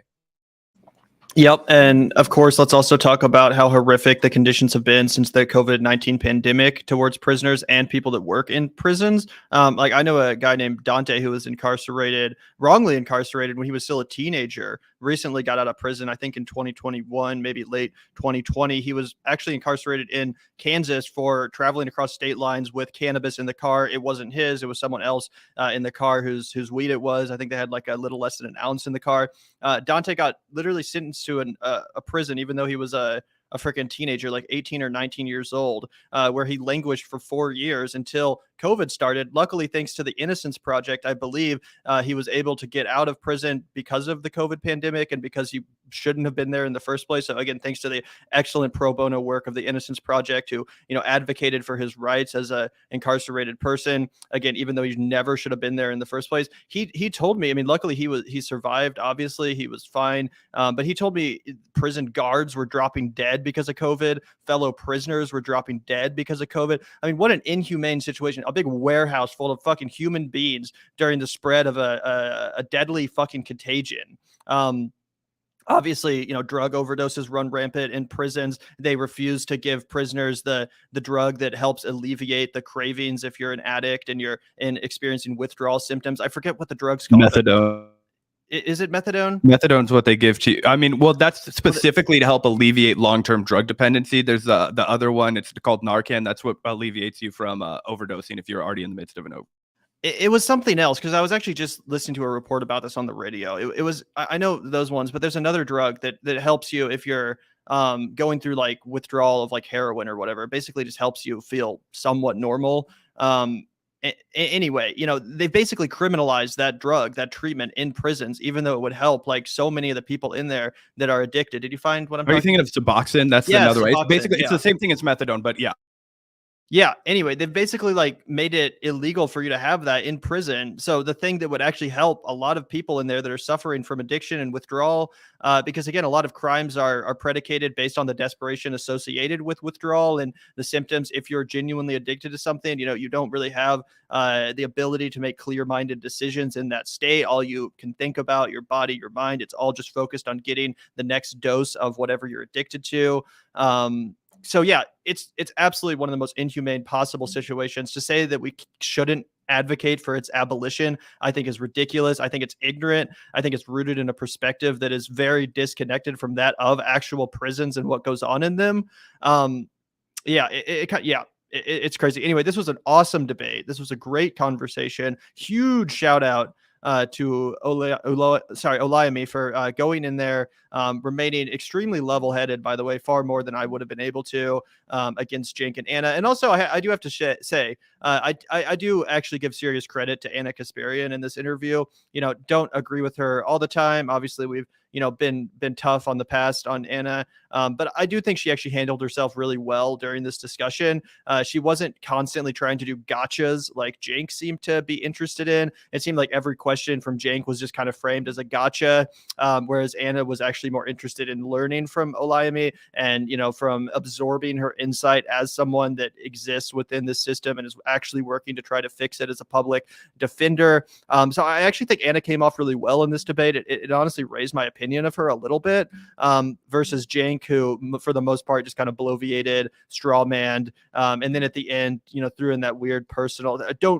How dare you say that I'm doing propaganda, even though I've literally been doing propaganda for the last 5 months or so.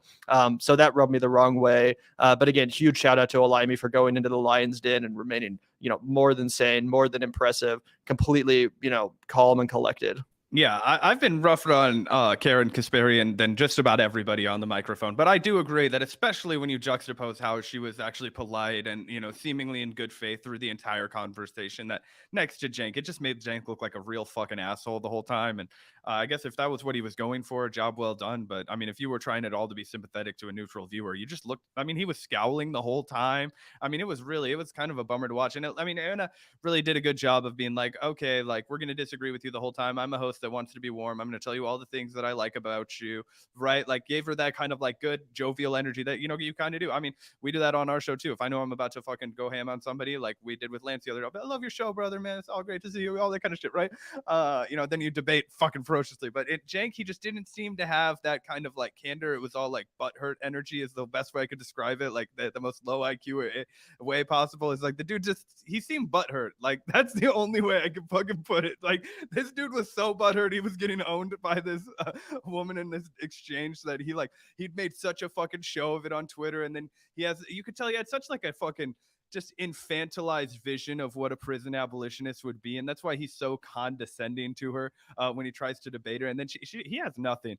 He'll be like, "Oh, Ole, you actually might have some fucking insight on this bail reform because you're a fucking public defender." And then she's like, "Yeah, and let me tell you why everything you just said was wrong, buddy.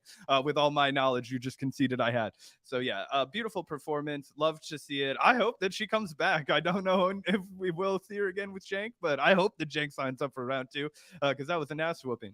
Absolutely. And we're about to look at some of the comments too on this video, some of the reactions from TYT's own audience, which I think are really interesting, a little bit surprising, honestly. Before we do that, though, wanted to quickly shout out a couple super chats from the chat. Thank you, Mariposa, for the $2. Please, Gavin, y'all aren't assholes. Was I being an asshole? I'm sorry. Oh no, I think what she was saying was you were like, Olayemi is like the real deal. She's not just like a dumb loudmouth asshole like us. Which Mariposa, we appreciate that, but we do not hold a candle to the kind of work that like the real like. And I never want to lie to people about that, which is why, and neither does Davin, which is why we always distinguish ourselves. Yeah, no, I am a dumb asshole, 100%. But I really appreciate it, regardless, Mariposa. I'm glad that you get some value out of the show and hopefully some insight. Really appreciate that, and I understand what your comment is now. That's pretty funny. So thank you so much, Mariposa. Really appreciate it as always. We got another one here from Drooks Lighthead. Sorry if I mispronounced your name. Thanks so much for the $5. Have y'all thought about joining the socialist alternative? There is a chapter in KC. Yeah, I actually have thought about that. Have thought about it quite a lot, actually. And we were thinking about getting someone on the show from the KC Socialist Alternative to chat a little bit about that and how we would go about getting involved. So if you or anyone else you know is part of the KC Socialist Alternative and would like to come on the show and talk about it with us, then feel free to DM us on Twitter or send us an email or whatever. We'd love to have you on to chat about that, or someone else that would be interested in that. But yeah, absolutely. Yeah, I actually just went ahead and took this as the opportunity to pull the email address for their chapter. And so Gavin and I'll shoot them an email, and maybe I don't know if you're a member yourself, Drew, but that would be cool for us to get out there and meet some of you guys local comrades. Absolutely, doing great work. So thank you so much. And again, shoot us a DM or something like that if you're interested. Once again, thank you, Mariposa, for the $2. Cenk couldn't do this talk without getting defensive. Yeah, he did. And obviously, I can't tone police people. Everyone knows that I also get defensive and I sometimes get triggered and go full soy boy and shit like that on the mic when I'm in a combative debate situation. So it's not like I have any room to judge, but I still will anyway. Yeah, dude, it's funny. I think I don't know. I feel like we always we try and be good judges of when to turn it on and turn it off. But yeah, the thing about Cenk is that he just made himself look like a fucking dick the whole time. Like Ole was not giving him that energy at all, and he just kept coming back with it. Oops, I turned off my camera. But yeah, especially given the extremely hostile tweets and statements coming out of TYT about prison abolition and about defund the police, I was shocked by how calm and collected and kind to them Ole was. Yeah, crazy. But thank you so much, Mariposa, for the $2. Really appreciate that. Thank you also, Dan Campbell. We always appreciate you, Dan. Thank you so much for the $10 super chat donation. Cenk, Mr. 5%, preaching about what topics and policies we should allow people to know about and reflect on. Yeah, exactly. Exactly what he did. Yeah, it's stupid too. As a fucking commentator, a guy that's contributed absolutely nothing but just pontificating about shit. Not that I'm any better, but I don't know. I don't go around telling people what they can and can't talk about. Especially somebody that's a literal fucking activist. Like, hey, don't fuck this up for me, man. Okay, I've got this whole thing going on over here, so don't talk about liberation right now. Yeah, exactly. Sorry, let me ban this spammer, and I did raise Zach's mic level. Sorry about that, Zach. I guess you were too quiet. But yeah, thank you so much, Dan. Really appreciate the $10. Thank you so much for the donation. And thank you so much for the $2, Emogi, or Emugi. Thank you so much. I don't know why, but I love the word butthurt. It is a good word. There's no denying it. I also just think that was the perfect use for it. I was like, that is exactly like he's going full 8th grade keyboard, bro. Like just straight up. Yeah, absolutely. And also thank you so much, Zach, the Celtics guy, for the $1.99. Be tough on the serious violent crimes. That's it. Yeah, I agree. The serious violent crimes, like the fucking ecological catastrophes that Chevron and BP and all these oil companies commit, and the actual Wall Street fraud, which leads to people losing their homes and losing their jobs and all that kind of stuff. Yeah, 100% down to be serious about those violent crimes. Oh yeah, 100%. And I think basically all the leftists that you find here, we are when you talk about abolition, nobody's going to dispute the fucking massively reining in of corporate capital. Not going to dispute the fact that you need to reinvest this money in giving people homes, infrastructure, all these different kinds of things as a way of preventing serious violent crime. Because a lot of the violent crimes that I think you might even be thinking about, Zach, the Celtics guy, that's also a byproduct of unstable environment. Oftentimes, not always, obviously, but oftentimes it is a byproduct of unstable environments. And not that people don't need to be treated and help to reform and oftentimes maybe put in a different place in society to accomplish those things. If you were to implement more resource distribution, you would see just a dramatic decline in violent cases. Absolutely. And obviously, yeah, I'm also in favor of punishing like rapists and murderers. Don't like get it twisted. Yes, I am. I'm just in favor of, the massive reform of the system we currently have, the abolition and then reform. So thank you so much, Zach. Really appreciate it. Thank you also, Kelly, for the $4.99. That was hilarious. She hanged and was stupid with us at Vanguard first and then wiped the floor at TYT. 10 out of 10 performance. Yeah, thank you so much, Kelly. Really appreciated that. And yeah, it was dope that Olay not only came on our show first, but actually broke the news that she was going to be on TYT on our show, which I thought was super exciting. Again, given the fact that I've been advocating for this kind of debate or discussion to happen for a while. And I do think she was the perfect choice to have it with them. Oh yeah. Nobody could have done a better job. It was awesome. And yeah, we were also glad that she slums it and hangs out with us too. Yeah, it's super cool that she's a fan of the show. And needless to say, we're a big fan of her commentary, in case we haven't made that apparent. But yeah, thank you so much, Kelly. We always really appreciate hearing from you. We always really appreciate the super chat. So thank you so much. And again, I did want to look at some of the comments here because you'd assume that most people in TYT's audience are on the same page as them, right?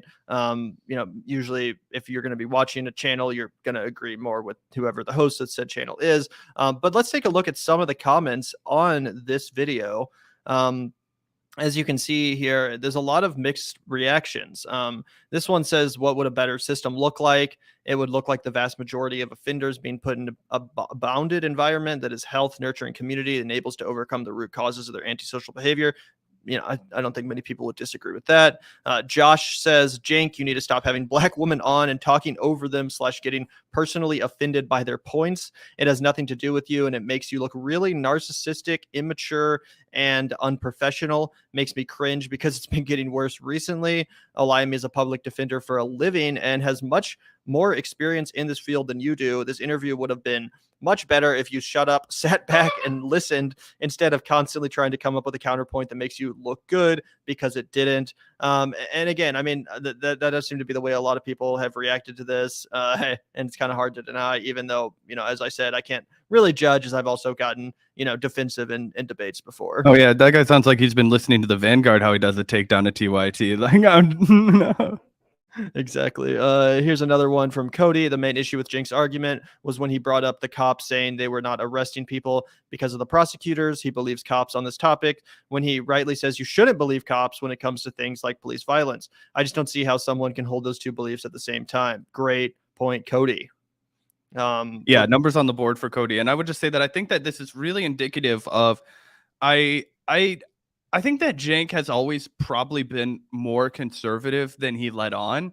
And I think that he saw a huge lane open up in 2015. And Cenk, being the capitalist that he is, he saw how he needed to ride that Bernie Sanders thing as being the definitive progressive channel.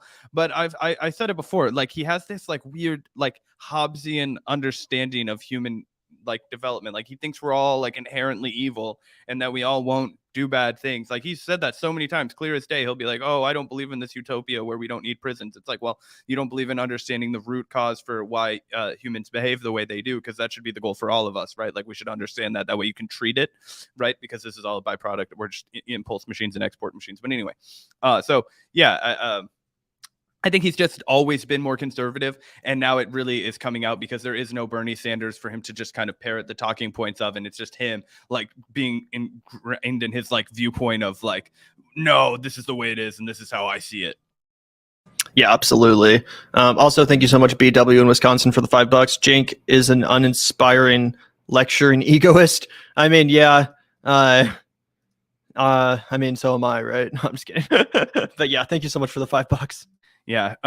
Yeah. I mean, I think we're slightly more inspiring, but we are definitely lecturing egoists. So it would be cruel and improper to deny that. Yeah, thank you so much. And obviously, mostly just kidding, but really appreciate that BW's content. Also, thank you, Orca. Gabor Mate does some incredible work on the effect of environmental effects on biology, psychology, and social outcomes. Highly recommend his work. Absolutely. Gabor Mate is a great resource. And actually, I just really enjoyed watching him on the Joe Rogan Experience. He just had an appearance on the JRE that I thought was really interesting. Yeah, it's funny. I actually I found out about, I think I knew Gabor Mate and Aaron Mate like simultaneously in my brain before knowing that, Gabor was Aaron's dad, which is an interesting and cool fact. But yeah, I also was like an ADHD kid, right? So if you guys ever hear me talking about like fucking being on amphetamine salts my whole life, it's a reference to my childhood. But that dude does amazing writing on ADHD and like kind of really understanding it. And, he has some more like, heterodox opinions about it and, interesting work. So yeah, I've checked that out. I haven't done the whole breadth of his studies of addiction and all that kind of shit. Yeah, thank you so much, though, Orca. Really appreciate the $6.99. And yeah, you're absolutely right. Gabor Mate is a great resource on stuff like addiction and all that kind of stuff. So yeah, great comment, good suggestion. And yeah, let's keep reading some of these comments. We read this one from Cody. Yeah, go for it. Philip comments, as for incarceration as a response to crime, the existing penal system appears to be an absurdly costly way of creating more crime, which is actually a great point. A really effective system would instead be making itself increasingly unnecessary until we reach whatever the minimum is imposed by realities that are either beyond our control or necessary to our freedoms. And that's a great point. And kind of going back to what I was saying about how we need to insert anti-capitalist perspective into this conversation, because you can't really separate our carceral system from capitalism in the current system, because we are an intrinsically capitalist country, a hyper-capitalist country. We can't just disassociate that system of for-profit capitalism from that of human imprisonment and slavery, which is basically what our carceral system and our penal system boils down to. So yeah, you do need to totally abolish it and start over if you're going to fix that, because again, currently the slavery and imprisonment of our carceral system is directly tied into the for-profit nature of our capitalist economy. Well, yeah, I mean, just to dive right in from that final note, 100%. And that's why I think it's really reductive when people say things like, oh, you just want to abolish prisons. Well, what happens to all those criminals that you do hate? It's like, well, I have a very multifaceted response to that. It's like, one, I believe in massively expanding our social structure so that we uplift our communities and we don't have such a massive divide. I think that the lack of resources is very much responsible for much of the quote unquote crime that we see that gets wrapped up in the carceral system and that massive prison industrial complex. And of course, they crave that and they need that. And it's like a meat grinder. That's why we prioritize recidivism and punitive long sentences and all that kind of stuff. I mean, you got to think about it. 10 years of somebody's life is a really long time as like a way to punish them. And I know people do heinous crimes, but just think about that. Like how we came to decide that like time was the way you punish people, because I think Ole mentioned this. It was like 1832 when we built the first prison in the United States, or the first prison in, I think, California, and how it's gone up from there. But before then, there was a time where there were no prisons there. And how did we do shit? And well, we just would like fucking beat the shit out of people or chop off their hands or fucking, kill them. And we were like, that's not humane. So we invented prisons. It's not like prisons were actually like this, like, always here kind of a deal. So when you think about how would you reform society, you wouldn't do it as a way to like, oh, well, we've got to replace slave labor. Let's do it like this. You would do it like, oh, how do we deal with the like 1% of the 1% who potentially are just bad apples, untreatable? How do we maintain our dignity and our ethics as a society while we treat those people who we would obviously rightly just want to completely disregard, but we have to hold a certain standard to ourselves? And then we prioritize and just making the number of people that you have to get into that group as low as fuck, and rehabilitating everybody else, to their own best fucking selves, right? I think that's the idea for prison abolition. It's not just close the doors or open the doors, let everybody out, and we still exist under crushing capitalism. I don't think that's what anybody's like advocating for. Except for me. Yeah. Gavin wants anarchy. Exactly. Yeah. Anyway, basically this comment section is more reasonable than I would have expected, right? This commenter Courtney Baker says, please have her on for a full show. This topic is very important to me. My fiance, who is a black man, was wrongly accused of a crime and has been stuck in prison since March of 2017. Damn, that's just heartbreaking to hear. Our thoughts are with Courtney and her husband, who's apparently in jail for a crime he didn't commit. That's fucking wild. And yet another example of why we need to completely abolish and start from scratch as far as how we do justice system in this country. Yeah, I mean, 100%. Look, there's so many cases like that, right? And that's what we have to understand. And that's why we're talking about bail reform. And that's why we don't give in to any of this bullshit framing on how, oh, this is the purge. Like, no, nobody legalized any crimes that were not fucking previously illegal, right? They didn't say you don't have to fucking, they didn't change any of that. They didn't say you don't go to jail for any of these crimes. They just said that this one specific tactic that they use in pre-trial detention to make sure you show up to court, it's about being a flight risk. And let me tell you something, guys, people with more resources are actually the bigger fucking flight risks, right? If I have $100 million, do you not think that I could maybe fucking get some money and, a non-extradition country like Russia and fly the fuck over there and just say, fuck the United States. I renounce my citizenship. I have my $500 million to freaking retire on, or, if I have $1 million to retire on, whatever it is. Those are the people who are the real flight risk. Do you think it's some broke kid from Brooklyn that just got fucking hassled and harassed by the police and ends up in Rikers? One of the most deadly fucking it's like a holding cell while you pre-trial detention center is, I guess, the correct nomenclature. But anyway, you haven't been convicted of anything yet, and they're just sentencing you there to go die. Like, that kid's not fucking flying to Canada. That kid's not doing. He barely has enough money to get home probably after this shit's over. Like, these people aren't flight risks, and that's what bail is all about. And so it's just completely asinine, the framing that we work with. Absolutely. Plus, by the way, Neil, unless Zach deleted it, I did not delete your comment about the young turds. So sorry if it somehow got fucking disappeared. But did you delete his comment, Zach? I actually can't delete comments on our fucking shit unless I'm signed in. Because right now so the way we do two cameras is I'm actually signed up as a guest on StreamYard right now. So I would have to wait till this fucking show is over, log in on our YouTube account because there can only be one at a time. Anyway, it would take a lot of work for me to get rid of that comment. I don't give a shit enough to remove some comment about the fucking young. Yeah, for the most part, we only ban like spammers, like if you're just typing the same shit over and over again. But yeah, I promise I didn't delete your comment. It's possible YouTube censored it because you like use some word that they don't like. There's some words that if you put them in super chats or chats, like YouTube just automatically censors it. So it might have been that. But yeah, I promise I didn't delete any of your chats. I haven't deleted anyone's chats today other than spammers. So sorry about that. You were pressing XX stream 4969. Yeah, exactly. That's the only person that's been banned is the porn spammer trying to post URLs to porn or whatever. Anyway, yeah, let's look at some more comments. I guess we don't really need to, but to Cenk really digging into his right-wing roots with this discussion, pretty embarrassing, showing from someone who claims to be a leftist, talking over a black woman in this discussion and demanding she let you finish. Such a sensitive guy. Yeah, a lot of the same kind of stuff here. Yeah, I mean, that's the whole thing I think we've been revealing over the past year of our channel is the fact that the actual blatant understanding of the Young Turks, the framework with which they understand this country, the problems in it. It's like they're sometimes saying the right solutions, but I don't think they necessarily are coming at it always from the same rigid leftist perspective that we are in a way. Like it just seems like it just seems disingenuous a lot of the times, especially as you mentioned in the comment, the NIM with Cenk. Absolutely. And yeah, just a lot of comments that, yeah, here's another one saying, yeah, Cenk, I don't think that was a personal shot at you about the propaganda thing. I think she was saying exactly what she responded to you, that she thought you were reading propaganda, not that you were purposely being misleading.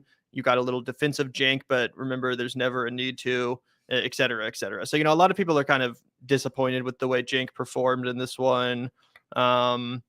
A lot of people seem really into Olay as well. This is the best guest ever. Agreed. Cenk, if your feelings are hurt, that is because there's truth to what she said.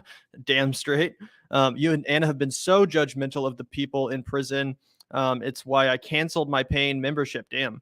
Not to mention Anna's consistent exaggeration of facts. You guys are very ignorant to prison topics. So yeah, again, a lot of people in here seem to be, pretty on board with Olayemi's perspective, and a lot of people seem to be in consensus that Cenk was kind of cringy in this one, didn't come off super well, kind of got defensive for no reason. But I will say, as I said earlier, I was impressed by the way Anna handled herself here. I thought she seemed genuinely interested in learning and having a real exchange of ideas and maybe coming to a better understanding of this position, which I was not expecting. So, shout out to Anna for this one. Cenk, not so much, but still, I'm glad they had this discussion because as I said recently on the show, one of my big criticisms of TYT lately is that it has turned into a total echo chamber. And the more they have stuff like this, the more they have discussions with people bringing differing perspectives and having, debates and good faith arguments and stuff like that, I think the more the better. So,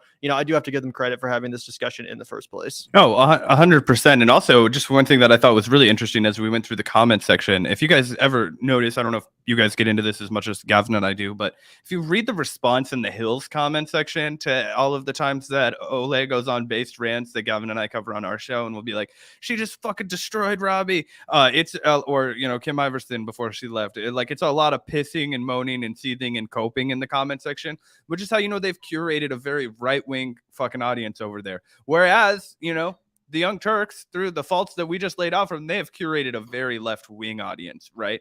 And those people look at Olay and they're like, this woman is based. She is telling the truth. Shut the fuck up and actually learn something, Cenk. Don't let your ego get in the way. Stop fucking this up. We really like this.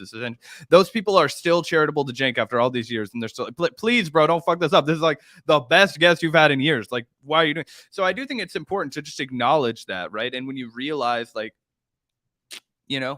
how you cater your audience in this whole big web, it definitely changes what your positive reinforcement is, right? Are you being an authentic leftist, or are you, fucking off? Kind of interesting. I just thought it was very, something worth observing. Absolutely. And thank you so much, Kevin A, for the $4.99. Olay killed it. Absolutely. Also, just saw this on Twitter. Wanted to quickly share it with you guys. This is pretty funny. Propaganda, yay or nay, Cenk versus Olay. This is only 50 seconds. Just a little mashup that I thought was pretty hilarious. So we're going to quickly watch this. Don't tell people who've been at the toughest on cops in all of media that they're doing cop again, to be honest. Okay? You know what I mean? Yeah. Me? So, I don't say nothing to you. Yeah, you said that I was doing propaganda. So there's a guy on the corner selling fentanyl. I'm calling the cops. They're not coming. There's a guy on the corner with a gun. He's pointing it at me. I call the cops. They're not coming. They say, hey, listen, the prosecutors aren't prosecuting. The prosecutors are saying we don't have enough room for plea negotiation. I also don't agree in a utopian society where we do not put people in prison in the short term. I was massively in favor of bail reform. I'm beginning to think I was wrong. You're invalidating the experiences of tons of middle class and working class and poor people in this country. Cenk, do you believe in a presumption of innocence? Yeah, of course I do. Do you? Yeah, I do. I don't. Anyway, that was good work by, I guess, the Trinidad and Tobago Socialist Party. Hey, they follow us. What? Follow back, instant follow back. Hell yeah. This was a great mashup, and I saw it because Olay herself actually responded on Twitter and said, this is so funny. Yeah, anyway, it was funny. So anyway. She doesn't give a fuck too. I love it. Yeah, that's so true. She does not give a fuck. After she wins a debate, she'll go online and be like, yeah, I won that debate. Anyway, this was making the Vanguard. Yeah. Real or game recognized game. Anyway, this was great. He was totally doing propaganda, not just in this exchange, but literally for the past fucking several months. TYT has become a fucking outlet for propaganda, unfortunately.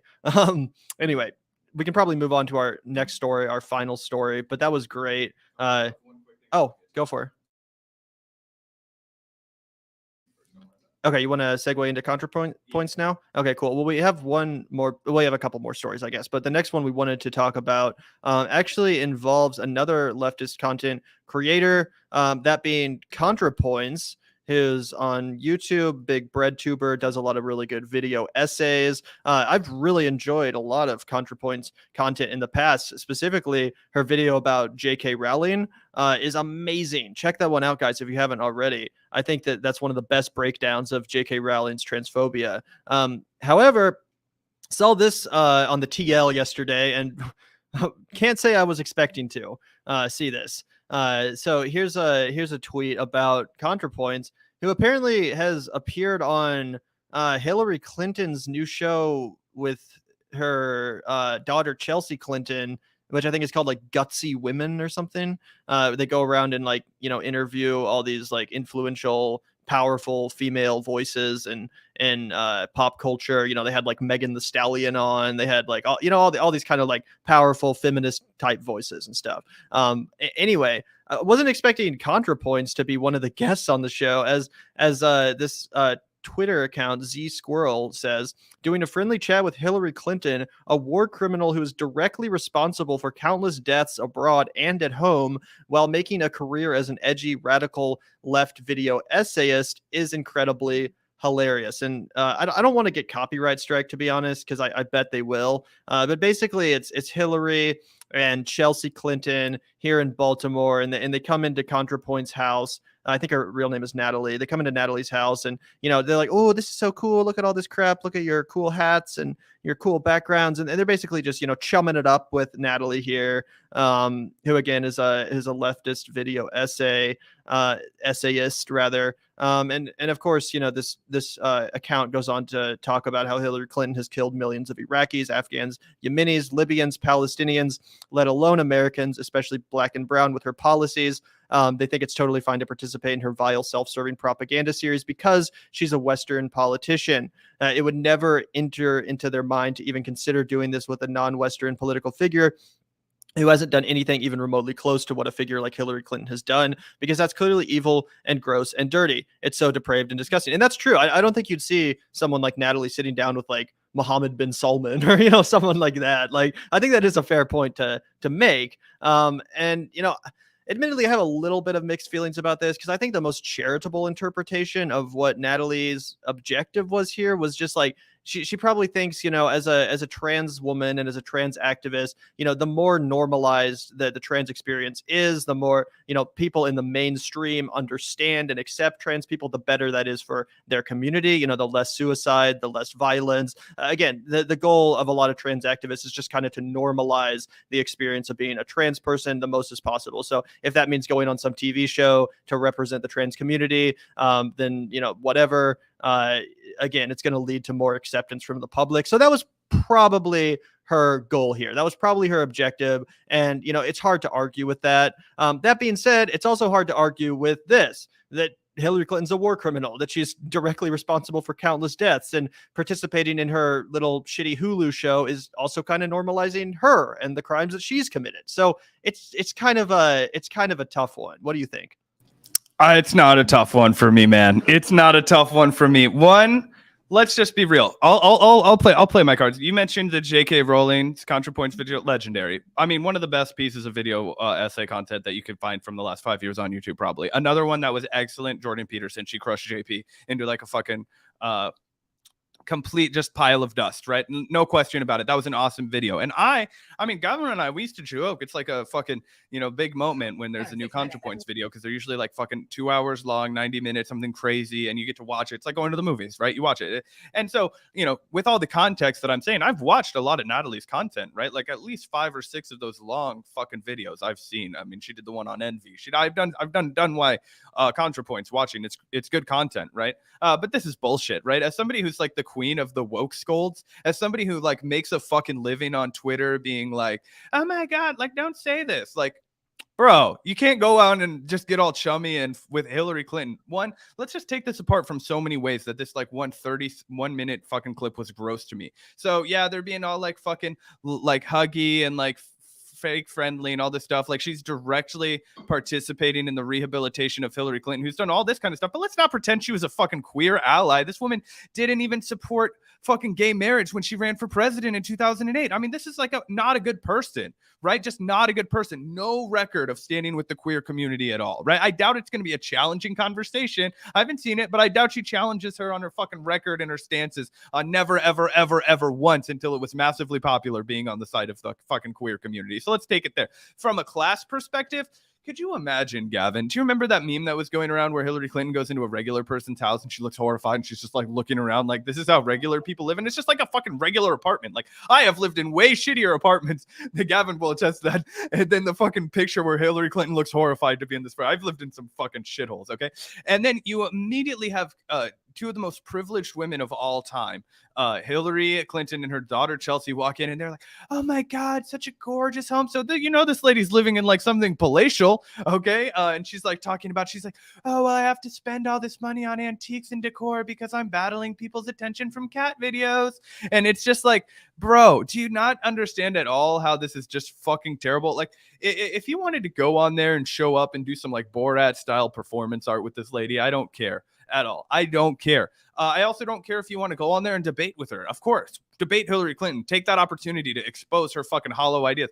But to go out there and fucking rehabilitate this woman who has produced so much fucking evil, let's not even like, I'm not even just fucking implicating her in the shit that her husband did, right? No, what she did when she was Secretary of State of this fucking country, okay? All of the fucking horrible shit that she's paraded out, that ideas she's espoused, right? And then you talk about how she was gung-ho. She was in lockstep with her husband on fucking NAFTA, devastated the entire fucking country, working class people, but that's not who they give a shit now. And apparently that's not who Contrapoints gives a shit about.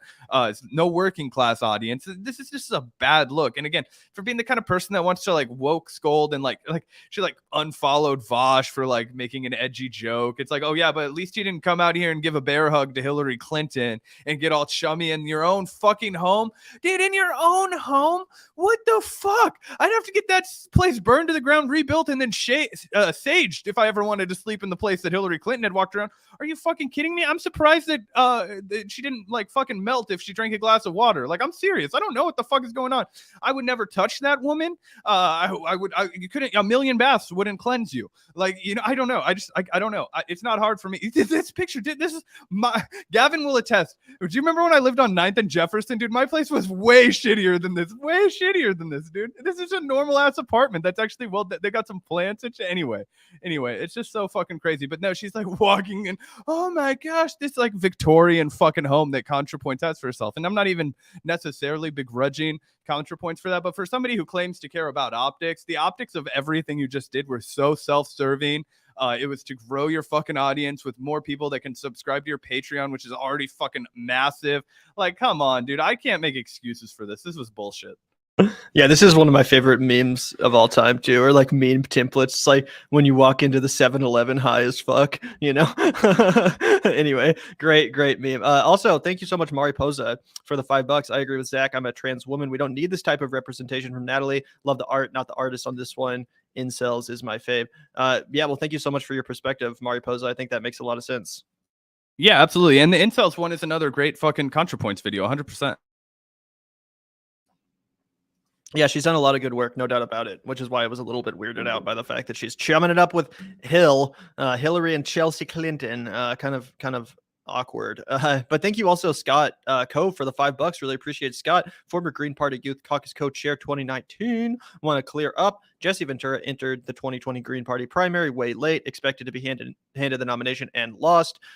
Yeah, I'm aware of that, Scott. I know the story of what happened. That being said, Howie Hawkins and Jill Stein both offered to hand the nomination to Bernie Sanders in 2016 and 2020. And I think if they were serious about winning or getting to 5%, which I wish they were, I think they would have made the same offer to Jesse Ventura. I really think, again, if you're going to ask people to vote for a party that consistently gets 1% or a fraction of 1%, and by the way, I'm one of those people that votes green, by the way, just so you know. Don't get it twisted. I am a green voter. But if you're going to ask people to keep voting for a party that consistently has diminishing returns, getting a fraction of a single percent, I think it makes a lot more sense to at least embrace a candidate like Jesse Ventura, who not only was at one point a governor of a state of Minnesota himself, but who also was pretty much completely on board with the Green Party platform. I think it makes a lot of sense to hand him the nomination, just like they tried to do with Bernie Sanders in 2016 and 2020. That's just my perspective. Obviously, I'm sure there's a lot of people that are good, hardworking lefties within the Green Party that feel differently, but that's how I feel. Either way, thanks for the super chat, Scott. Yeah, look, I echo your sentiment, right? Like, one, Howie Hawkins' victory for the Green Party was also mired in controversy if you read some accounts to it. And I think that needs to be said also. And look, we had Howie Hawkins on the show. He was, goodly enough to speak with us. So, nice guy. but he had absolutely no chance, right? He had never. That dude was like what 0 for 24 on fucking or on any kind of election, right? And then for him to kind of like scoff off Jesse Ventura as like a celebrity and not a politician when he was literally the governor of a state. He was an executive, the first executive since the Cold War to meet with fucking Fidel Castro in Cuba to negotiate trade between Minnesota and Cuba and alleviate the embargo. Like, this dude did real shit, man. And I don't agree with every policy decision that Jesse ever made. Fuck no. But I do believe in winning, and there was no way that they were ever going to win with Jill Stein, let alone Howie Hawkins or anybody else. So that's one thing. Or let alone even winning, getting to 5%. That's what they always talk about. We know we need to get to 5% so that next time we can win. Well, guess what, motherfuckers? If you never get to 5%, then that is a self-admission that you're never going to fucking win. So here's someone that could get you to at least 5%, because to get to 5%, you have to get on the debate stage. Jesse definitely would have got on the debate stage. He would have argued for the positions that you wanted him to, even if you don't agree with 100% of what he said. All that being said, I still do wish that Jesse had just run in the primary instead of taking the approach he did. No offense, obviously, to Jesse, but I do wish he had just run in the primary, because I think he would have won the primary. So it's a shame, from all angles, no doubt about it. But it's just it's just goddamn too bad that it didn't work out. Anyway, thank you so much, Scott. We really appreciate that $5. And thank you so much, Kelly, for the $4.99. 2020 and Hillary Clinton is still considered a serious, credible voice. Shake my fucking head. Yeah. I mean, that being said, I don't really know that many Hillary stands left. I'm sure there's some of them that are tuning into her shitty Hulu show. But I think most people are kind of on the same page that Hillary Clinton sucks. Bro, I don't know if that's true, actually. Like I guess it depends on what scale we're talking about, but I think there are still a lot of fucking Hillary Clinton people out there, bro. Like at least 100,000 stands. I think at least 100,000 stands out there. So it's like, yeah, that's not enough to become POTUS. Absolutely not. But they're out there, bro. If you lurk in the right, you hang out in the right, like, I don't know, $80 sandwich shops, I don't fucking know. You're going to find some people where they're like, Hillary is a queen and what was done to her was tragic. And I think you're going to find that pantsuit nation crowd. And, do you remember that? Anyway, I do happen to. Yeah, obviously it's fucked up that she's considered a credible source of. I mean, they paraded out fucking George Bush as a credible source. So it's like there's no level they won't stoop to in the left media or liberal media.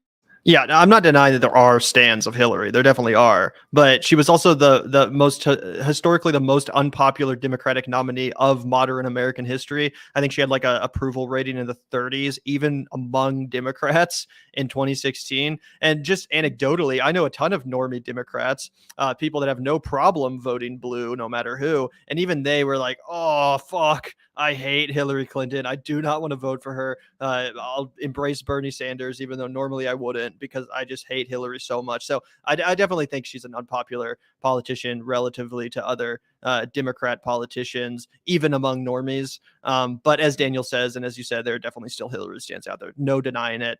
They probably all live in super affluent areas and stuff like that. But I mean, yeah, who knows? I'm sure there's a lot of normal people too that have been tricked by the media.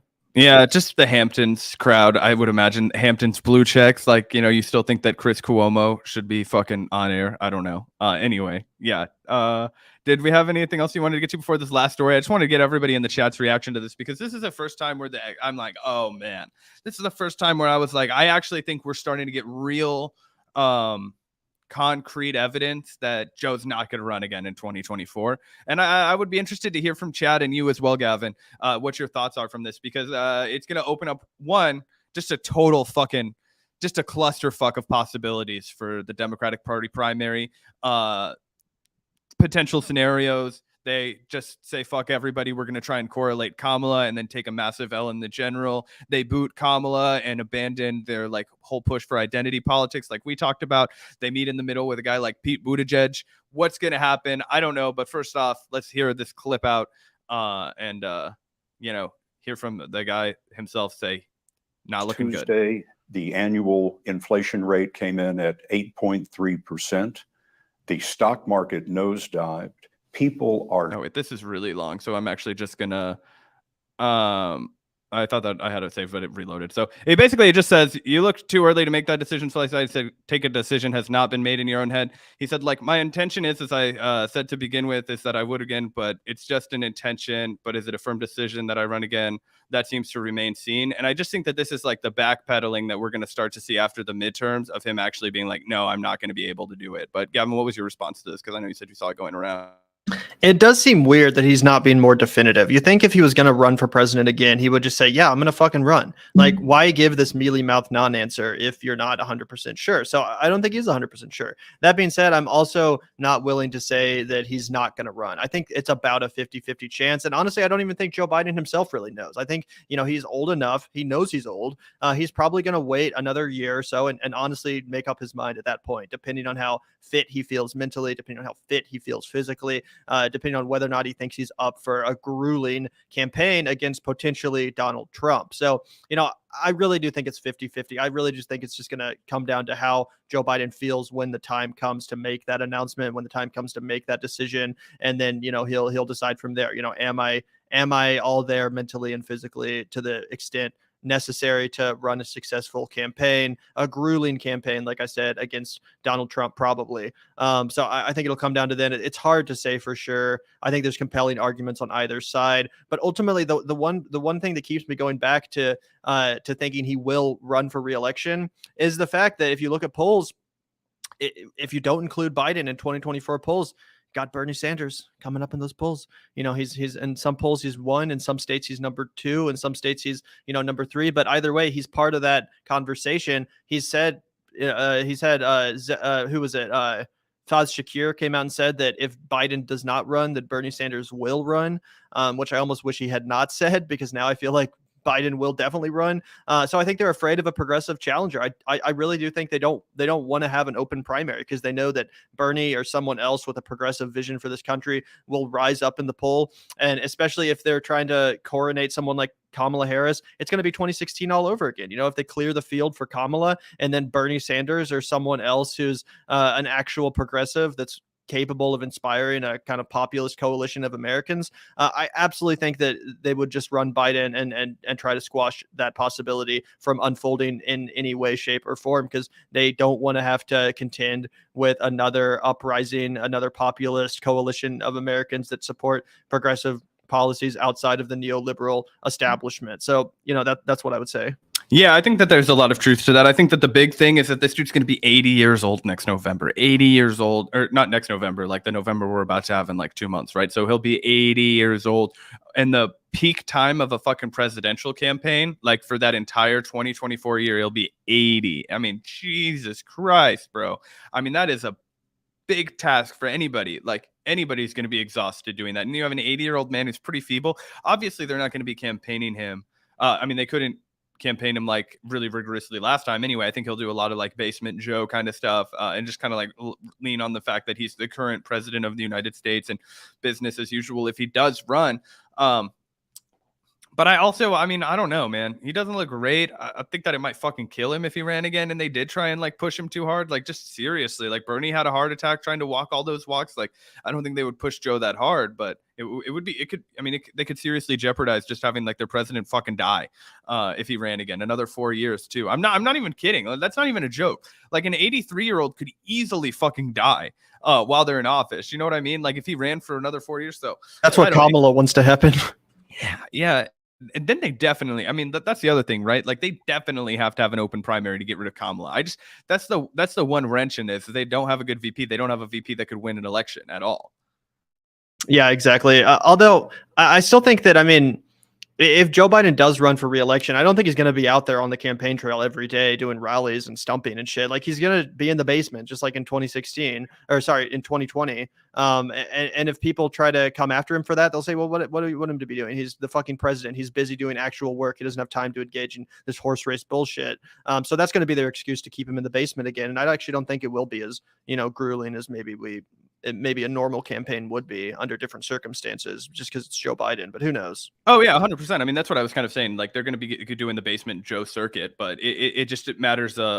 Still, if he's even able to handle that. When we were watching him, he was so jumbled and fucked up. I don't know. I don't know. I think he has a real tough time winning again, but maybe if he runs against Donald Trump again, he will have like an easier time. I don't know. It's all too early to tell, but this was the first time where I was like, wow, everything else had been such hardcore signaling like, oh, no, the president's never given us any reason to believe that he wouldn't run again. That's what the like line from the White House aides have been and all of the like Biden loyalists. Now he's giving us a reason to do that. They can't say that anymore.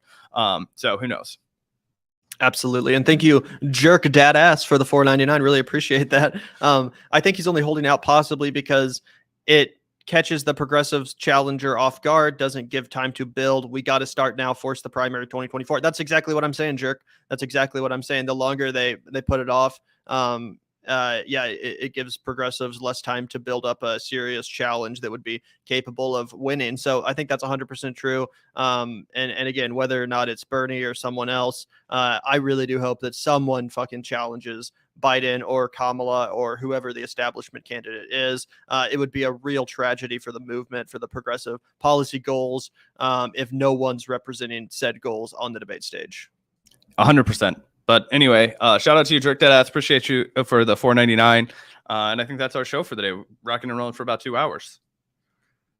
Shout out to the Patreon community, the Vanguardians, the comrades. Of course, you're all comrades to us, but we like to give a special shout out to our patrons for keeping our lights on here in this year's studio, keeping a little bit of financial stability in our lives. We really appreciate you.